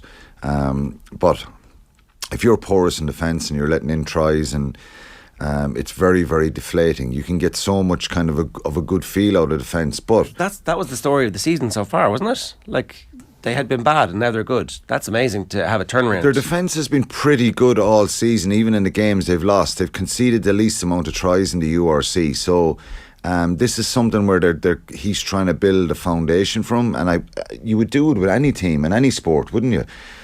You know, if you're playing against a star-studded side, for example, and under 15s, Defence GAA, wins championships is tighten cliche, up, lads. Don't give them time. Don't give them space. Blah blah blah blah. You do all that. It's stuff. a quick impact, you'd say. Yeah, but they're good. There's some good defenders there as well. When you look at, particularly the turnover stuff, O'Mahony, Tyg Byrne, John Hodnett, when he came off the bench, had a superb turnover. Sly old dog O'Mahony Jack as well, O'Donoghue, stealing lineouts when it looks like he's not even going to contest both Byrne and O'Mahony, when they didn't look like they were going to contest him. So I think naive, and they won't get carried away in Munster and think they're brilliant now. I think Northampton were really, really poor in attack, but Munster defensively can take a lot out of that game. In a way, they saved the weekend in many respects, because the rest of the weekend was a bit of a shambles. A comment from Tommy. Seriously, what has happened in the Heineken Champions Cup? Grew up watching in the 2000s as a prestigious competition. Last 8 years, it's gone downhill rapidly. It's gone stale. Pool stage format is a farce also. It hasn't gone stale. It's just they've screwed it up. Like, COVID was difficult for everybody, but it was definitely screwed up. The format of the competition at the moment makes no sense. For Gloucester to be able to not put out a team that was able to be competitive, and for them still to be in a competition after it, it's a shambles, I think. Yeah, I said this on Friday. It's very hard to blame Gloucester, because their first team would have been beaten anyway by Leinster on Friday night, and they've got big Gallagher Premiership games coming up in the next few weeks. Plus, they got 5 points out of the first game, so 8, 9, 10 points can get you into the knockout stages here. Are you going to win it? Are Gloucester going to win it? Are they one of the contenders? No chance. But to get into the round 16 and be knocking around near the end of it, you can build something out of that. But the format, there's a lot of people talking about it. I'm not here saying, are you, Ger, kind of giving out about it, and we're the only ones. If you go online, there's so many rugby fans saying that they don't like this format. They don't like the 2 pools of 12. There's 8 teams coming out of each group. You're nearly inviting teams to kind of throw a match here or there, or put out weakened teams. They have to manage their squads, and again, Gloucester people. I was reading some stuff online. It all comes back to Ireland's big, massive budgets and salary caps and all this kind of stuff. I saw a response yesterday. The average probably wage in the Munster squad is 70 or 80,000 euro per year. The Gallagher Premiership is probably more than that, but I think it's the depth of number of players they have is probably the Irish squads. Well, Leinster are the ones that they keep referencing all the time. They keep referencing Leinster, but their academy system and the school system here helps a lot. It makes and they have a great system in place now. Yeah, but that system is also available to other 100%. If so, they're now going to, and there's a lot of reference to Leinster a few years ago, 2011, when they won the Heineken Cup final against Northampton. They were 22-6 down at half time. The week before, Leinster rested their whole team. The week before, Northampton had a bruise and battering match that they had to get through, and they got tired in the second half. I saw one. Maybe it's true, but I think the URC at the moment has become more competitive. And there's always this URC and Gallagher Premiership. There's way more intensity sometimes, and has been over the years in the games in the Gallagher Premiership, and there's maybe it has been a desperation to win those games more so than URC games. That's changing a little bit now with the South Africans in. It's better, we all acknowledge that, but quality wise, Rog said in 2007 for us going to 2006-07 going to Leicester, and we were all freaking out at him, where he basically said, I don't know what people think the English players are Celtic better League than the at the Irish time. players. Yeah, stuff like that, and we were there. Jesus Christ, we're going to Leicester, to Welford Road, like at the weekend. Hello, and then he kicks the winning penalty from outside the inside our own half, and after the game, he's like, "Well, I told you so." But if we'd lost the game, we would have been given out to him. But look, that debate goes on, and it's difficult, and COVID, I think, really impacted the English Premiership teams and made it difficult for them. Obviously, I think having the IRFU here behind the provinces here helped the situation, the government, all that kind of stuff. Yeah, but like they got help as well in the UK. But they're going to give Finn Russell $1 million a year to play for Bath, right? That's the rumour at the weekend. Yeah, but. Is that a good? That's the owner of Dyson who can put his hands in his pocket like that. Is that a good use of resources though? Like, come cry at me about how well you're managing stuff. Sign 10 great young players and build a squad, or lash it all into one guy. And will Johan van Graan even know what to do with him? I don't think so. Like, whatever. I have limited sympathy for Premiership rugby fans whining about other fans enjoying rugby. Isn't it incredible though that they're focusing on Irish resting players and all this kind of stuff? Yeah, that's the reason. These are English teams who have steeped in living history. in their heads rent free, Quinny. There's a little bit of that, Shane. There's a little bit of that. Well, let's talk about you mentioned Rog, and at half time saw the score and was like, oh my God, what the hell's going on here with Ulster? I'm thinking it's going to be something like Leinster at Gloucester the night before, that it's going to be 50 or 60 points here, and it's 29-0 to Ulster, to La Rochelle at half time. Everything else Ulster touched went wrong on them. Their discipline was poor. They kept turning the ball over, losing the ball when they tried to do something themselves. They seemed to be all over the shop. I know we were talking about the travel the week before. They just get into their heads again, really. I always think, me as a player, would I have liked to be going from Belfast down to Dublin? No, it wouldn't. But it's the lack of fans, really, isn't it? Like, yeah, well, that seems to look, I think they have a legitimate argument to say, well, we haven't been treated the best here. But what we're forgetting in all this decision, the decision that was made Friday evening, it was made at that point, and at that particular moment, the Kingspan Stadium was not playable at that time. Wake up Saturday morning, and it's heading towards being playable. There's a change in the weather; it's milder. Could they afford it to wait it? Who's making that decision is the question. And so it's the referee and the EPCR. The referee was there, Luke Pearce. If he's asked the question, is the pitch playable at the moment? It's either yes or no. It obviously wasn't playable. Surely you have modern. the CEO then of Ulster Rugby, Johnny Petrie, who's tweeting and his presence online, basically saying the following morning that it's playable. The pitch is playable. Should they load it up the buses again and headed back up the road? Sure. Maybe. You'd imagine modern weather forecasting would tell them, right, if it's 65% playable on the Friday, and we know what the forecast is going to be, it's going to be X percentage.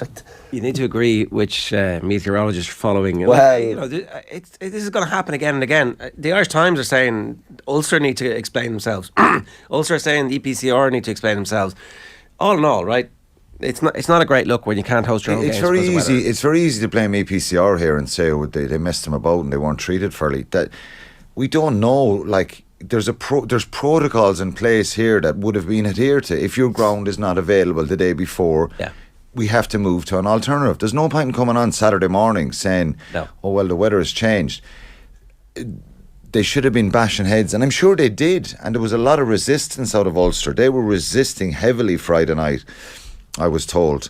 But if the protocol says, well, 24 hours before kickoff or whatever that is, we don't know exactly. We'll try and find out exactly what that protocol is.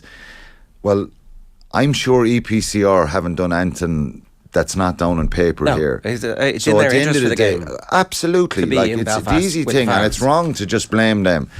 You can't just turn around and drive back up the road and say, oh, Saturday it's playable. There's logistics here, there's insurance, there's stewards, there's road policing, there's all kind of stuff.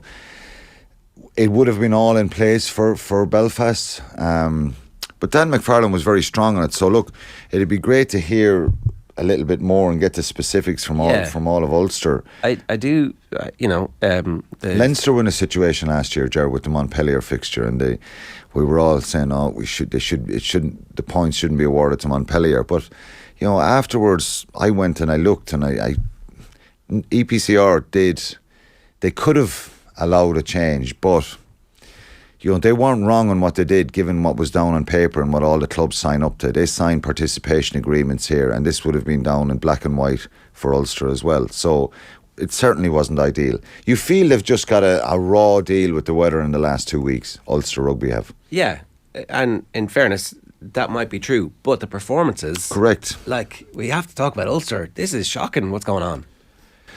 Yeah, I think it goes back to that second half in the RDS. The 2 losing bonus points maybe get them a little bit out of jail, and maybe that's a turning point for the season. So before... And McFarlane seems like a really good coach. Well, they've got to go to La Rochelle next, so let's look at it. They've 2 points. 2 brilliant points given where they were at half-time. Rogers going home probably deflated and a bit angry that they didn't get the bonus point and they didn't kick on for sure. Ulster will feel, we got 2 points here, but they've got La Rochelle next away. Really difficult for them, who knows? And then they've got Bath at home, or Sale at home, the last game. 7 or 8 points is getting you into that, possibly getting you into the round 16. Is that any good to Ulster being away? They'd still prefer to be there than not be there, but the way they play and the quality that they show at times, they're too good not to be, but they're not consistent enough. And you're talking about that bit of steel. Sometimes you feel that collective is not... It's less than the sum of its parts. Yeah, sometimes. They're very talented. And that was a good team. And I thought it was very hard. I felt sorry for Ian Henderson the other day because he got frustrated. He kept give away 1 or 2 penalties. He came in from the side on a line break, ended it up in the bin. But Treadwell's not starting. Can't get in the team after his great summer. Well, I don't know what happened. I think he may have paid the price for the week before over in Sale. Carter and Alan O'Connor were in the centre. I think Alan O'Connor, he offers that bit of fight and that bit of aggression, and he's very physical. But overall, I think the turnovers and the penalties, they'd given away 15 penalties. Munster gave away 18. Any rugby analyst will tell your supporter, when you're up in double figures, you're putting a lot of pressure on yourself. So they gave away a lot of penalties. They're handling errors. And John Cooney running back the ball, going down on the ball and knocking it over the line and conceding the try there. Everything was going wrong in that first half. But they showed a little bit of character, so they can find some sort of solace in what happened in the second half. And, the penalty at the end to get the 2 losing bonus points. They scored 4 tries in that second half. It was a brilliant response. And they show people that they can play rugby. It's up, like, listening to Ian Henderson talking afterwards, he was talking about at half time, they were like, let's have a 0-0 mindset here. Let's treat this as why can't they have that mindset at the start of games? Because they seem to start so poorly recently. Yeah, there's something affecting them there a little bit in the last few weeks, and we've seen that bit, that situation. And unfortunately, it's we in a lot of these big games, we seem to say it's a mental thing. We're looking at fragility there around them allowing this stuff to happen and sometimes being the architects of their own downfall. When Ulster play rugby, they're a phenomenal side when they get on the front foot. But that's something in the culture not right at the moment. Yeah, but I think it's growing, and I like Dan McFarlane, what he's done there in the last few years. He's brought a little bit of steel and edge in some of the performances you look at and say, right, they're getting there, and then. But Europe does that to you. It exposes any sort of weaknesses, and the URC in Leinster, they did that in that second half. But they've been unlucky in the last 2 weeks as well. Leinster obviously made a lot of changes, and it's hard to talk about that Leinster game beyond some important players getting some game time. And I think Kelleher coming back is a big boost, not just it's for Leinster. Yeah, like, the 2 tries. Who's first choice? That's the question, and that's where what will happen there now. I think Ronan Kelleher is second choice at the moment, and it's great to see Tom Stewart coming through at Ulster as well. I think he's a great player, and I think he's shown great promise to hooker with Ulster. So there's a bit of depth coming in that position, which is good. But to have the 2 Leinster guys, I think they're top class international players. So probably the biggest positive the other night for them was Kelleher being back in the field and performing, rampaging. doing really well for them. Yeah, because they're both angry runners, and you don't want them to lose that part of their game. It's like really important, but equally that's where the injuries can crop up. So bonus point win for Connacht as well. We should mention them, and that was Breeve's strongest team. Yeah, couple of injury concerns like Thornby and Boyle. Thornby and Paul Boyle. Yeah, that's tough for them now. Given the Christmas fixtures and all that kind of stuff, it's hard on them. But kind of went under the radar. Yeah, for Connacht fans. Don't be giving out to us when you're in the Challenge Cup. That's what happens. It goes under the radar. But very important win for him, and enjoyable to go on the road like that as well and go to France. Brive have been struggling this year, and they've been very much up and down. But to get a bonus point win there is a big result for them. Yeah, and they started brightly in the game as well. Like they got the lead, unlike Ulster is probably the opposite of them. They actually start games quite well, Connacht, and look, as you say, it's the Challenge Cup, but wins breed confidence. Yeah, absolutely. It's really important for them. They play Ulster now next weekend, so they've got to try and build on that. But the two injuries are hard. I thought Paul Moyne, and we spoke about it, Ger, in recent weeks. He was playing really, really well, and I didn't see looks like he's a shoulder injury. It looks like a serious shoulder injury, and Gavin Thornby possibly dislocating his kneecap. That's a big blow for them, but it's part and parcel of the game. Unfortunately, you can get very unlucky, but hopefully they recover pretty quickly. Quinny, big day for you. You're about to go and take on Nathan in the OTB Games room. I have no chance because I'm not a gamer at all. I was going to say, I thought all you professional athletes, because you've nothing else to do. No, I'm not. I cannot sit down and do it. But after today, you'll find out. I'll try today. Maybe a bit of natural ability might help me here. I'll just intimidate him. Yeah, like, I'll kick him. Exactly. Smack talk. Old school. Exactly. I mean, look, got to take whatever advantages you have in these things. It's all about the victory. What should I do when I go in first? Intimidate him? Kind of go over him? Just lean on him. And lean into him a little bit. Yeah. Right. That's the only way to do it, I think, with Nathan. If he gets cocky as well. A bit annoying. What did you think of Messi? Yeah, it was brilliant. I think I was a bit divided because I love the comeback, but it's a great story in the end for someone who's been so brilliant for so many years. It was phenomenal. I was sitting there kind of falling asleep towards the 70th minute, and then, wow, it was unbelievable. Yeah, it was brilliant. We might be able to flick over to the hurling if this just one more goal, and you'd be grand. But no, in the end, they did justice to it. Good stuff, Alan. Thanks a million. Cheers, lads. Thanks. It's 9:32 this morning. OTB AM brought to you live each morning by Gillette Labs for an effortless finish to your day. We're back tomorrow morning. Former Dundalk manager Vinnie Pert's going to join us in studio to give us his tactical insight into the World Cup final. We'll have reaction to Sarsfield's retaining their All-Ireland Senior Camogie Championship. We touch on an incredible weekend of NFL.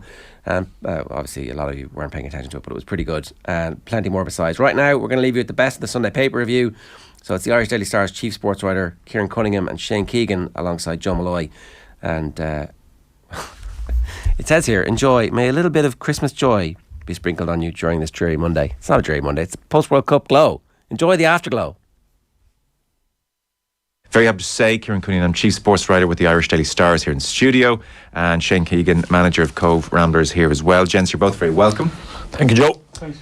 So a couple of World Cup stories which did catch your eye and you did enjoy. For instance, Kieran, you picked out Wayne Rooney talking about Messi in the Sunday Times, and Wayne Rooney very clearly of the opinion that Lionel Messi is the best there has ever been, best I've ever seen, and he elaborates what it's like to play against Lionel Messi, which is very enjoyable. Yeah, like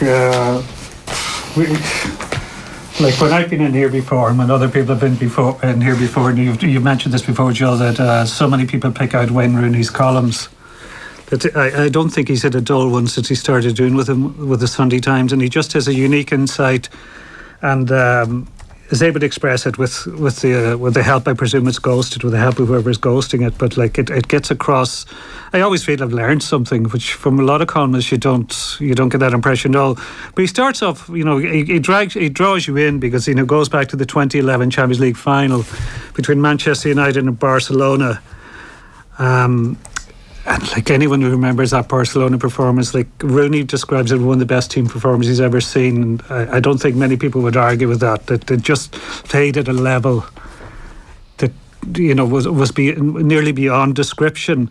And Rooney says he actually had the match ball that they, during these games they play with a few balls really, but the match ball that they finished with, he has it because he grabbed it. He sought out Messi, David Villa and Pedro, the three guys who scored the goals for Barcelona, and got them to sign it. And he signed it as well because he'd scored. he autographed his own ball, but he wanted a souvenir because it was such a momentous occasion. But he makes a few points here about playing against Messi, and and he mentioned in that same breath that Xavi and Andres Iniesta, that they had this low centre of gravity and balance, which added to close control meant there was no getting to the ball, and that's such a common trait with so many of the great players over the years, that they had that low centre of gravity and that balance was key. And balance is key maybe to the way he dribbles as well, because you get bombarded with all sorts of stats, and with this World Cup even more, because they're throwing FIFA have come up with ones that like receptions and turnovers that weren't generally being flashed up on your TV screen. But Messi has walked more than any other player this World Cup, but he's also he's covered more ground by dribbling. And what Rooney says about him dribbling is it's a difference between him and nearly every other player who dribbles, that he's always moving. There's almost never a point when he stops on the ball. He takes off with it, and if the path is blocked, he'll pass the ball to get it back. You go and press, he pops it off, and then you might switch off. In that moment, he comes alive. You see it happening a lot. He passes, defender gets lazy for a split second, and Messi takes a return pass and is away. And it takes so much to deal with him that it's tiring. He wears you down until he becomes almost impossible to stop. Well, that for me is the quintessential Messi 1-2. Yeah. Where it's dribble, touch, little pass into somebody, and he just ghosts by the defender that was watching him. And as Rooney says, you just split off for a moment, or you're getting tired, and he's in it around you, and he's playing with such good players, they give it back to him, and all hell breaks loose. Yeah, and there's a thing as well, like the amount of times, I was joking about it earlier, but the amount of time The Last Dance has been referenced in relation to this World Cup final, because people come back to the Michael Jordan thing, and just people want the grand finale all the time, but it generally doesn't happen in sport. Like you can give so many examples. Like the last sound Muhammad Ali heard as a boxer was a cowbell that had to be borrowed for a fight in the Bahamas against Trevor Berbick when he was beaten. It was such a chaotic event. They'd literally run into a field and take a bell of a cow because they'd forgotten to get a bell for the boxing fight. I was there when I was lucky enough to be at the Olympics in Sydney 2000 when Sonia Sullivan got her Olympic silver. But I was also in Athens 2004, her last Olympic race, and people forget this, she was lapped in the final. I remember going to Brian O'Driscoll's last game, which would have been whatever it was called then, the Celtic League final, and I think it was against Edinburgh, Leinster against Edinburgh, and I went with the intention of just watching Brian. So I went in before to see him arrive. I went to see him come in the car, but I was just going to describe everything that happened to him in the day, like his last ever game. And he goes off injured after, I think it was 10 minutes or 7 minutes. So you generally don't get the grand farewell, which if Messi gets it, I know people are listening to it, they know what's happened, but that's why there's such a build-up. Like that's, I don't know what you make of that, Shane. Yeah. Is it always, this has become all a bit messy, is that fair? Sure, look, it has, and to be fair, you can understand why. Like I think one of the papers you were reading out there was that this will essentially crown him as the greatest of all time. So if he hasn't won it, is he not the greatest of all time? So silly. How can one game decide the entire kind of narrative around a player's career? They're the worst debates, Shane, because I think if this game changes your opinion on whether Messi is the greatest of all time or not the greatest of all time, then you're not really somebody who understands football. Why do people even talk about that? Sure, I can't remember Pele. Because we can't do it. Yeah, you can't remember Pele. Like, I remember Maradona, and I think Maradona was great, but like, you have people who don't remember Maradona saying Messi's better than them. So why do people get into that? Listen, everybody's opinion should be, how would I know? I haven't seen everyone. Yeah. Really? I mean, 100%. And people are so emphatic on it. You go, The Mail on Sunday have a really good graphic, by the way, of tournament distance walked, the percentage of time they've walked in a tournament. So Messi is top of the table. He's walked for 58% of his tournament. Mbappe's at 51%, interestingly. Yeah. And Silva is 48%. So it's not like Messi's walking stats are off the charts for something that's talked about so much. Yeah. I think we all just watch him all the time, so we really notice when he's walking. Like Perisic has walked for 2.93 kilometres per game. Messi's at 3.17. That's negligible. Yeah, but he seems, just from the naked eye, or maybe it's just he seems to run when he has the ball. Yeah. Messi doesn't run when he doesn't have the ball. Would that be fair? Well, That's fair. Yeah. I think the interesting thing that you look at sports culture in Ireland, be it football or GAA, and the talk all the time is like, unless a manager or a coach, if he wants to show the work that he's doing, he'll say, no player gets in my team unless they're hardworking. That's everything is the bed. Our foundation of our success, or the foundation of what we're going to try and achieve, is that we're hardworking. And you hear even a lot of football managers saying that. And so what? Would you not pick Messi? Would you not pick Mbappe? Because let's be honest, they don't. No, they don't work hard. They absolutely don't. But you come up with a system that allows them to do the things that they're good at, and you get players who, like, are the Argentine players really going to say, no, we're not willing to put in an extra 10% each to cover the ground that Messi is not covering? Or likewise with Mbappe, like it's you've got to accommodate. You can't have a one size fits all for players. You have to be able to adapt.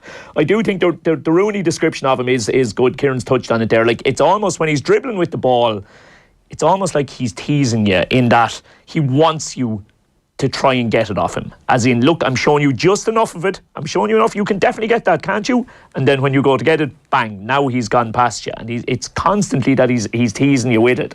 Like, Rooney is kind of talking almost like a manager, in that he says, if as an opposition player you go and press him, he goes by you. If you drop off him, you're giving him the time and space to have the shot or to have the pass. I mean, that's the kind of talk that managers would normally do, as how you actually approach a team. Yeah.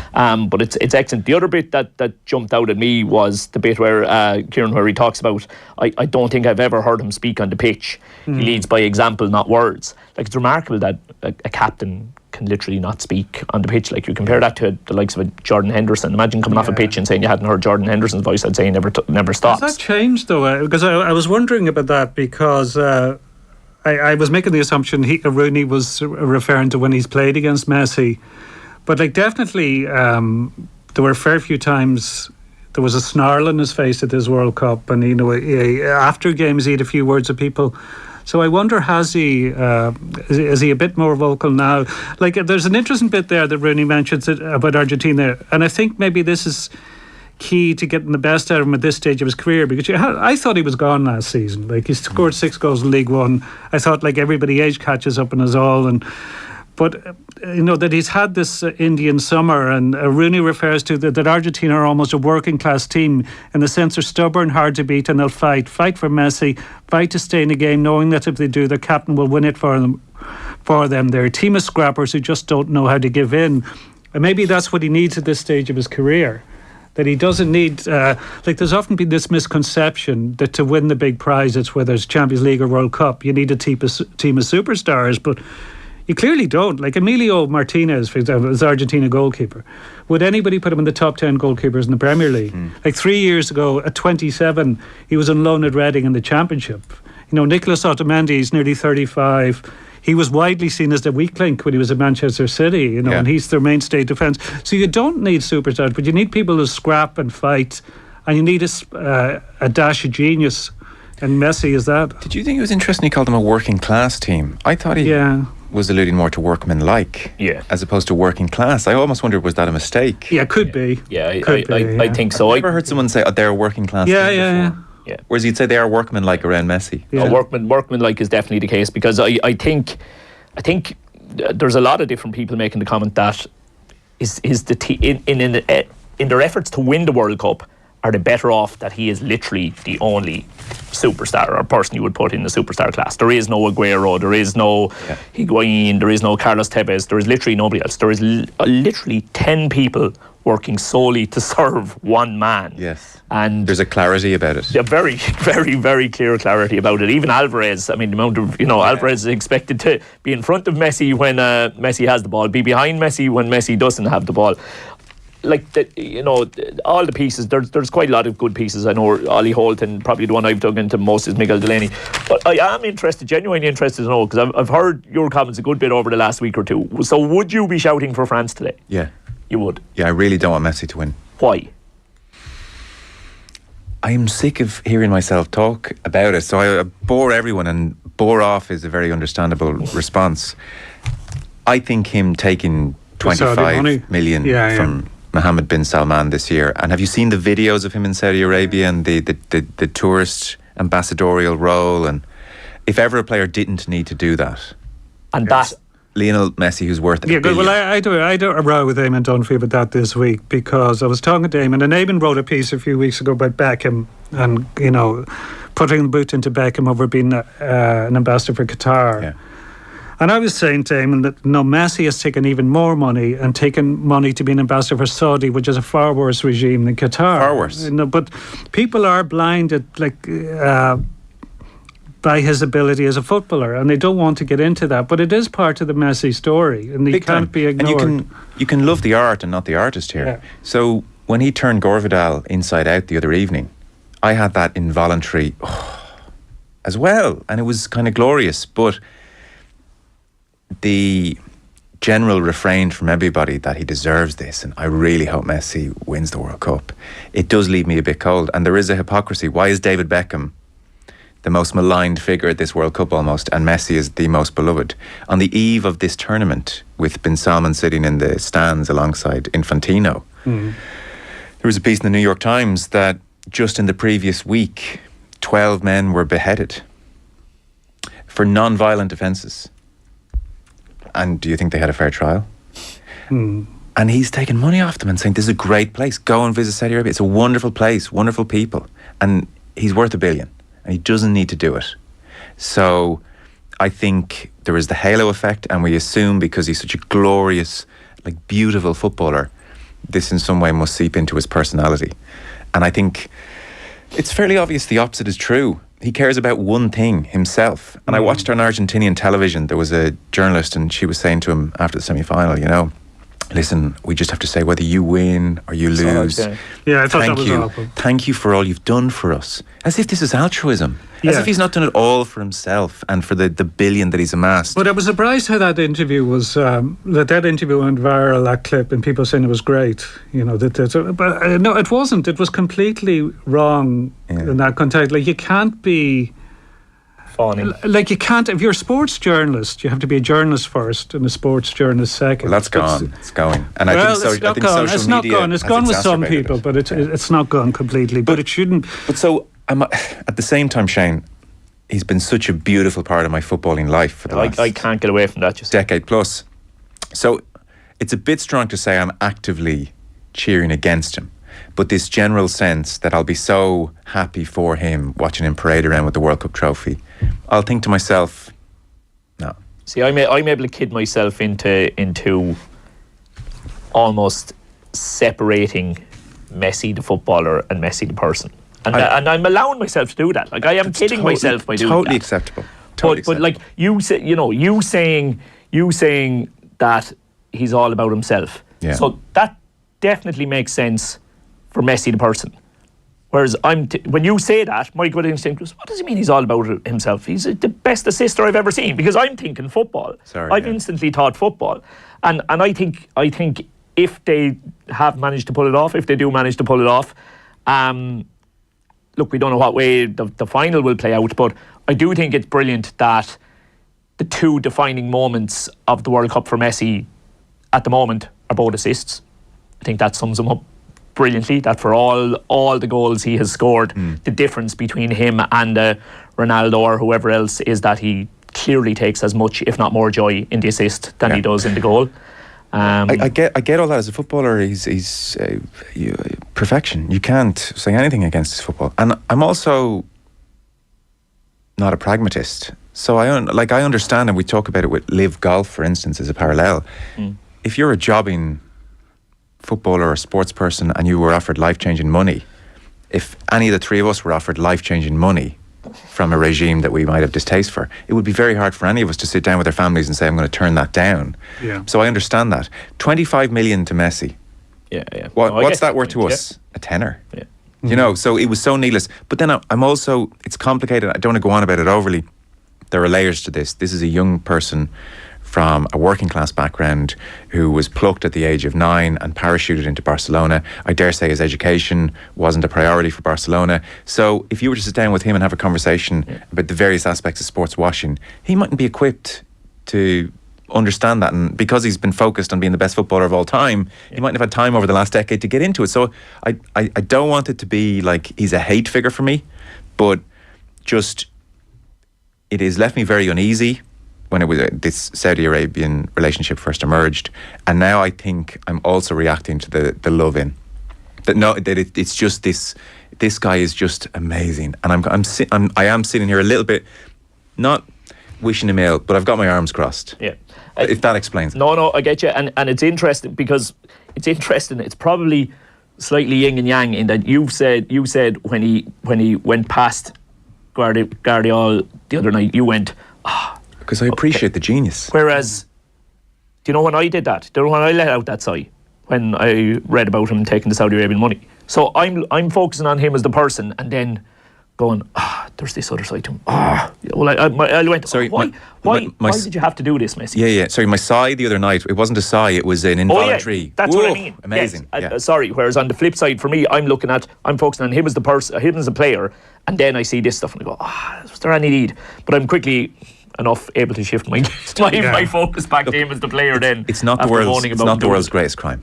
Yeah. No, taking Saudi money. Like, let's keep it in perspective. It's not the worst thing we're going to read in the papers today, by some distance. Yeah. Could I just say the Oliver Holt is a piece in the Mail, and I think there's a fair few journalists that have gone to Qatar. Like, some haven't done it, but there's a fair few who have continued to highlight the problems with the tournament going there and the reasons why it shouldn't have, and have gone out of the way to talk to migrant workers and marginalised communities, etc. And that's hard when you're in the middle of World Cup and you have all the football coming at you and so many stories to cover. But they saw they had a duty to do that. And there hasn't. Most of the pieces today, though, do focus on the football, and there's. Some of the papers have done very little on the wider issues, and I think they still should have been covered on the biggest day. But Oliver Holt's piece is good, and he makes a very good point around the Messi thing, that Qatar have won this World Cup because Mbappe and Messi play for PSG, who were owned by Qatar. So as soon as both sides qualified for the final, Qatar knew they could not lose. They had all the bases covered. Their triumph was now complete. And it was a very important paragraph here. The Qatar World Cup was a final confirmation that the fabulously rich, autocratic, repressive theocracies of the Gulf region now rule football. When the Emir of Qatar and Crown Prince Mohammed bin Salman of Saudi Arabia watched that Qatar-Ecuador game together from the stands, it was seen as a sign of a new entente between their once estranged nations. It is they more than FIFA who are calling the shots now. And it looks increasingly likely that a Saudi Arabia World Cup is inevitable. Oh, yeah. And that'll be another Winter World Cup. And Messi will have paved the path for that. And that has to be part of his record. Well, it's interesting. Argentina are going for the 2030 World Cup as well. Yeah. So a couple of years ago, Suarez, Uruguay, it's a joint bid. Suarez and Messi stood with, one of them held a jersey saying 20 and the other held a jersey saying 30 and posed as in, let's launch this bid. Subsequently, Messi has become the ambassador for Saudi Arabia. And their tagline is Vision 2030. So, best of luck with that one, buddy. Created your own issue there.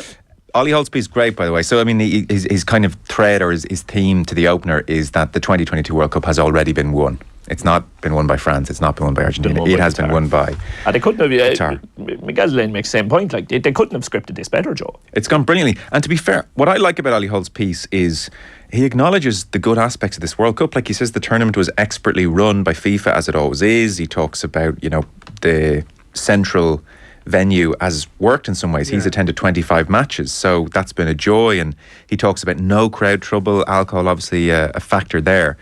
But he does round back to the point that Qatar remains a state which criminalises same-sex relationships, remains a state where women are second-class citizens, remains a state where freedom of expression is limited, and remains a state that oversaw the deaths of hundreds, probably thousands of poorly paid, brutally treated migrant workers during the construction of the stadiums. This is a World Cup that not only has blood on its hands, but which effectively prevented a whole section of society from attending. And I think it's good that on the day of the final, there is that perspective as well. Can I just say, by the way, on Rooney, just to round off our World Cup chat, the humility that this piece screams is off the charts. Like, Rooney's one of the best players in the Premier League ever, and it starts with him taking the match ball on what should be the most disappointing night of his season, and one of the most of his career, losing the Champions League final, and even in real time, not just, he says it himself, sometimes it's when you look back in your career, in real time, and he's at their level, like, he's at Barcelona level, and he said, I got the scores, Messi via Pedro to sign the ball, I signed it, as you mentioned, Kieran, because I knew that something great had happened, and this ball is still in his house. I mean, let's put that up for auction and see what that goes for. And equally, he mentions the Ballon d'Or of 2012, I think 2011, and he's in the Ballon d'Or, he's in the team of the year. Yeah. And yet he says that he talked to Messi with Piqué as his translator, and he said, it was a funny feeling because there I was in this team of the year with them, but I was in awe of them. Like, that's an amazing they were humility. His imaginary teammates, but he was wishing they were his real teammates, basically. But it just the only bit that I would have liked a bit more. Initially, I was a bit. So he says, I've met him a few times outside of games, and then goes on to list again the FIFA Pro events, and that's where I thought he was going to tell us what sort of a person he has found Messi to be away from football. Yeah. And we get nothing there, really. And initially I was kind of thinking, could you not have given us a bit more there? And then I started to think about it, and I just thought, there's probably no more he can give us. I'd say a couple of times he met Messi, he didn't learn anything about Messi or didn't have any in-depth conversations with Messi, so there's nothing he can give us there, really. Miguel Delaney makes a great point, and again, if you're listening on a Monday morning, it doesn't really change. He says, this is the first time since 1974, when it was Beckenbauer against Cruyff, that we've had two established superstars. Like he says, Zidane in 98 was elevated to a new level by that final, as opposed to on that level as he went into the final. Same with Pirlo in 06. So in Messi and Mbappe, the two superstars meeting, it's been the first time since 74. Something you guys have seen, not many, admittedly, I'm not saying I'm a kid, but you've seen a few more World Cups than me. And Ollie Holt in his piece talked about how Infantino had said this was the greatest World Cup ever on a host of fronts. You know, the best group stages, it's made more money, I don't think so, no. The best crowd figures. And Ollie Holt makes a point that I hear all the time from his generation. He says the best football, this World Cup did not have the joy or the quality of Mexico 1970 or the drama and brilliance of Spain 1982. Now, I didn't see the drama and brilliance of Spain 82, and I didn't see the quality of Mexico 1970, bar highlights. I find it hard to believe that the 2022 World Cup could be surpassed for drama. The drama was at every turn from the group stages right through. It was extraordinary. And equally, the quality of Mexico 1970, I would challenge all of this generation to go back and to watch it, because I think there's now this sense of nostalgia whereby nobody will say it's been a great World Cup about any World Cup. So I've been watching them all since the 90s. I've thought there've been loads of great ones, but I've been indoctrinated, or just like the panel Norty and different people saying, no, it's not, this has not been a great World Cup. 1970, 1982 always mentioned. Does this World Cup not cut the mustard? It was amazing. I genuinely think, Joe, when you deprive anything of its context, it's hard for it to stand up. Because I remember looking at European Cup finals Liverpool won in the 70s and 80s, and they were so dull, and the play was so slow and ponderous compared to what we're used to now, and just predictable. And you thought so many of the players looked ordinary, like a couple stand out, that it's very difficult to compare it from different eras, you know, because the terms and conditioning, coaching, tactical news, everything, you know, that just... But how could you say this World Cup doesn't have the drama? No, you couldn't do World it. Cups. But it's funny, that's not right. I think it's on YouTube, but there's a package, a I don't know how it's spelled. Something like crap. How crap were Brazil at Mexico 1970 or something? But it has just got clips of loads of mistakes or ball being booted straight out over the line or something. Because and you could do that with any era, but you can. The reality is that was part of Brazil. Like, it was as big a part of Brazil as Carlos Alberto's goal. Yeah. They weren't perfect, but because we didn't see as much, or people didn't. I don't remember. People did, and I'm ancient, but people didn't see much football on TV back then. You really latched on to what you did see. If we had seen no football and this tournament blew up on our screens, then we would be sitting around in 20 years going, "Well, kids, it's no 2022." No. The only bit I would agree with is that I don't think there have been very many outstanding teams. I think it's been a tournament more of individuals and individual moments than it has been of terrific what team World Cup has had a lot of outstanding teams, though. What was the last great World Cup? So if we're now taking Ollie Holt's point here, what was the last great World Cup? No, I can't remember one that surpassed this for excitement. I thought 98 was good in France. Yeah, this is as good as 98. Yeah. In terms of football. Yeah. Like the amount of moments that it's had has just been like, and even the moments that are now lost. Like Holland's equaliser from that free kick is one of the most remarkable things I've ever seen on a football field. I think that's the best World Cup moment It's incredible. I've seen. Yeah. At the time, just I was off like, the charts. what? Because it reminded me of the Liverpool-Barcelona corner that Origi scored, that Trent Alexander. Because those are the two moments I think genuinely my jaws dropped watching football. It was something that's completely unexpected. Because how many frees corners have you seen in your life? Like thousands. And just to see something very different that works. Yeah, in that moment, the last minute. That moment, and it probably never work again in either example. Well, I have good authority by somebody who's spent too many hours of her life watching sport next to me. And I don't shout watching sport ever. That is the loudest I've ever screamed in a decade plus of watching sport. I had a very similar situation. My wife was sitting beside me when that goal was scored as well, and she wouldn't be into sport at all, and she went, what? How have they? I tell you, she understood the magnitude of choosing to pass with literally the last kick of the game was just ridiculous. No, I think we've had loads and loads of brilliant moments. I think we've also had the perfect balance of giant killings, yet big boys, the big teams winning and giving us the games that we wanted as well. OTB AM with Gillette. Get into your flow with the new Gillette Labs Razor with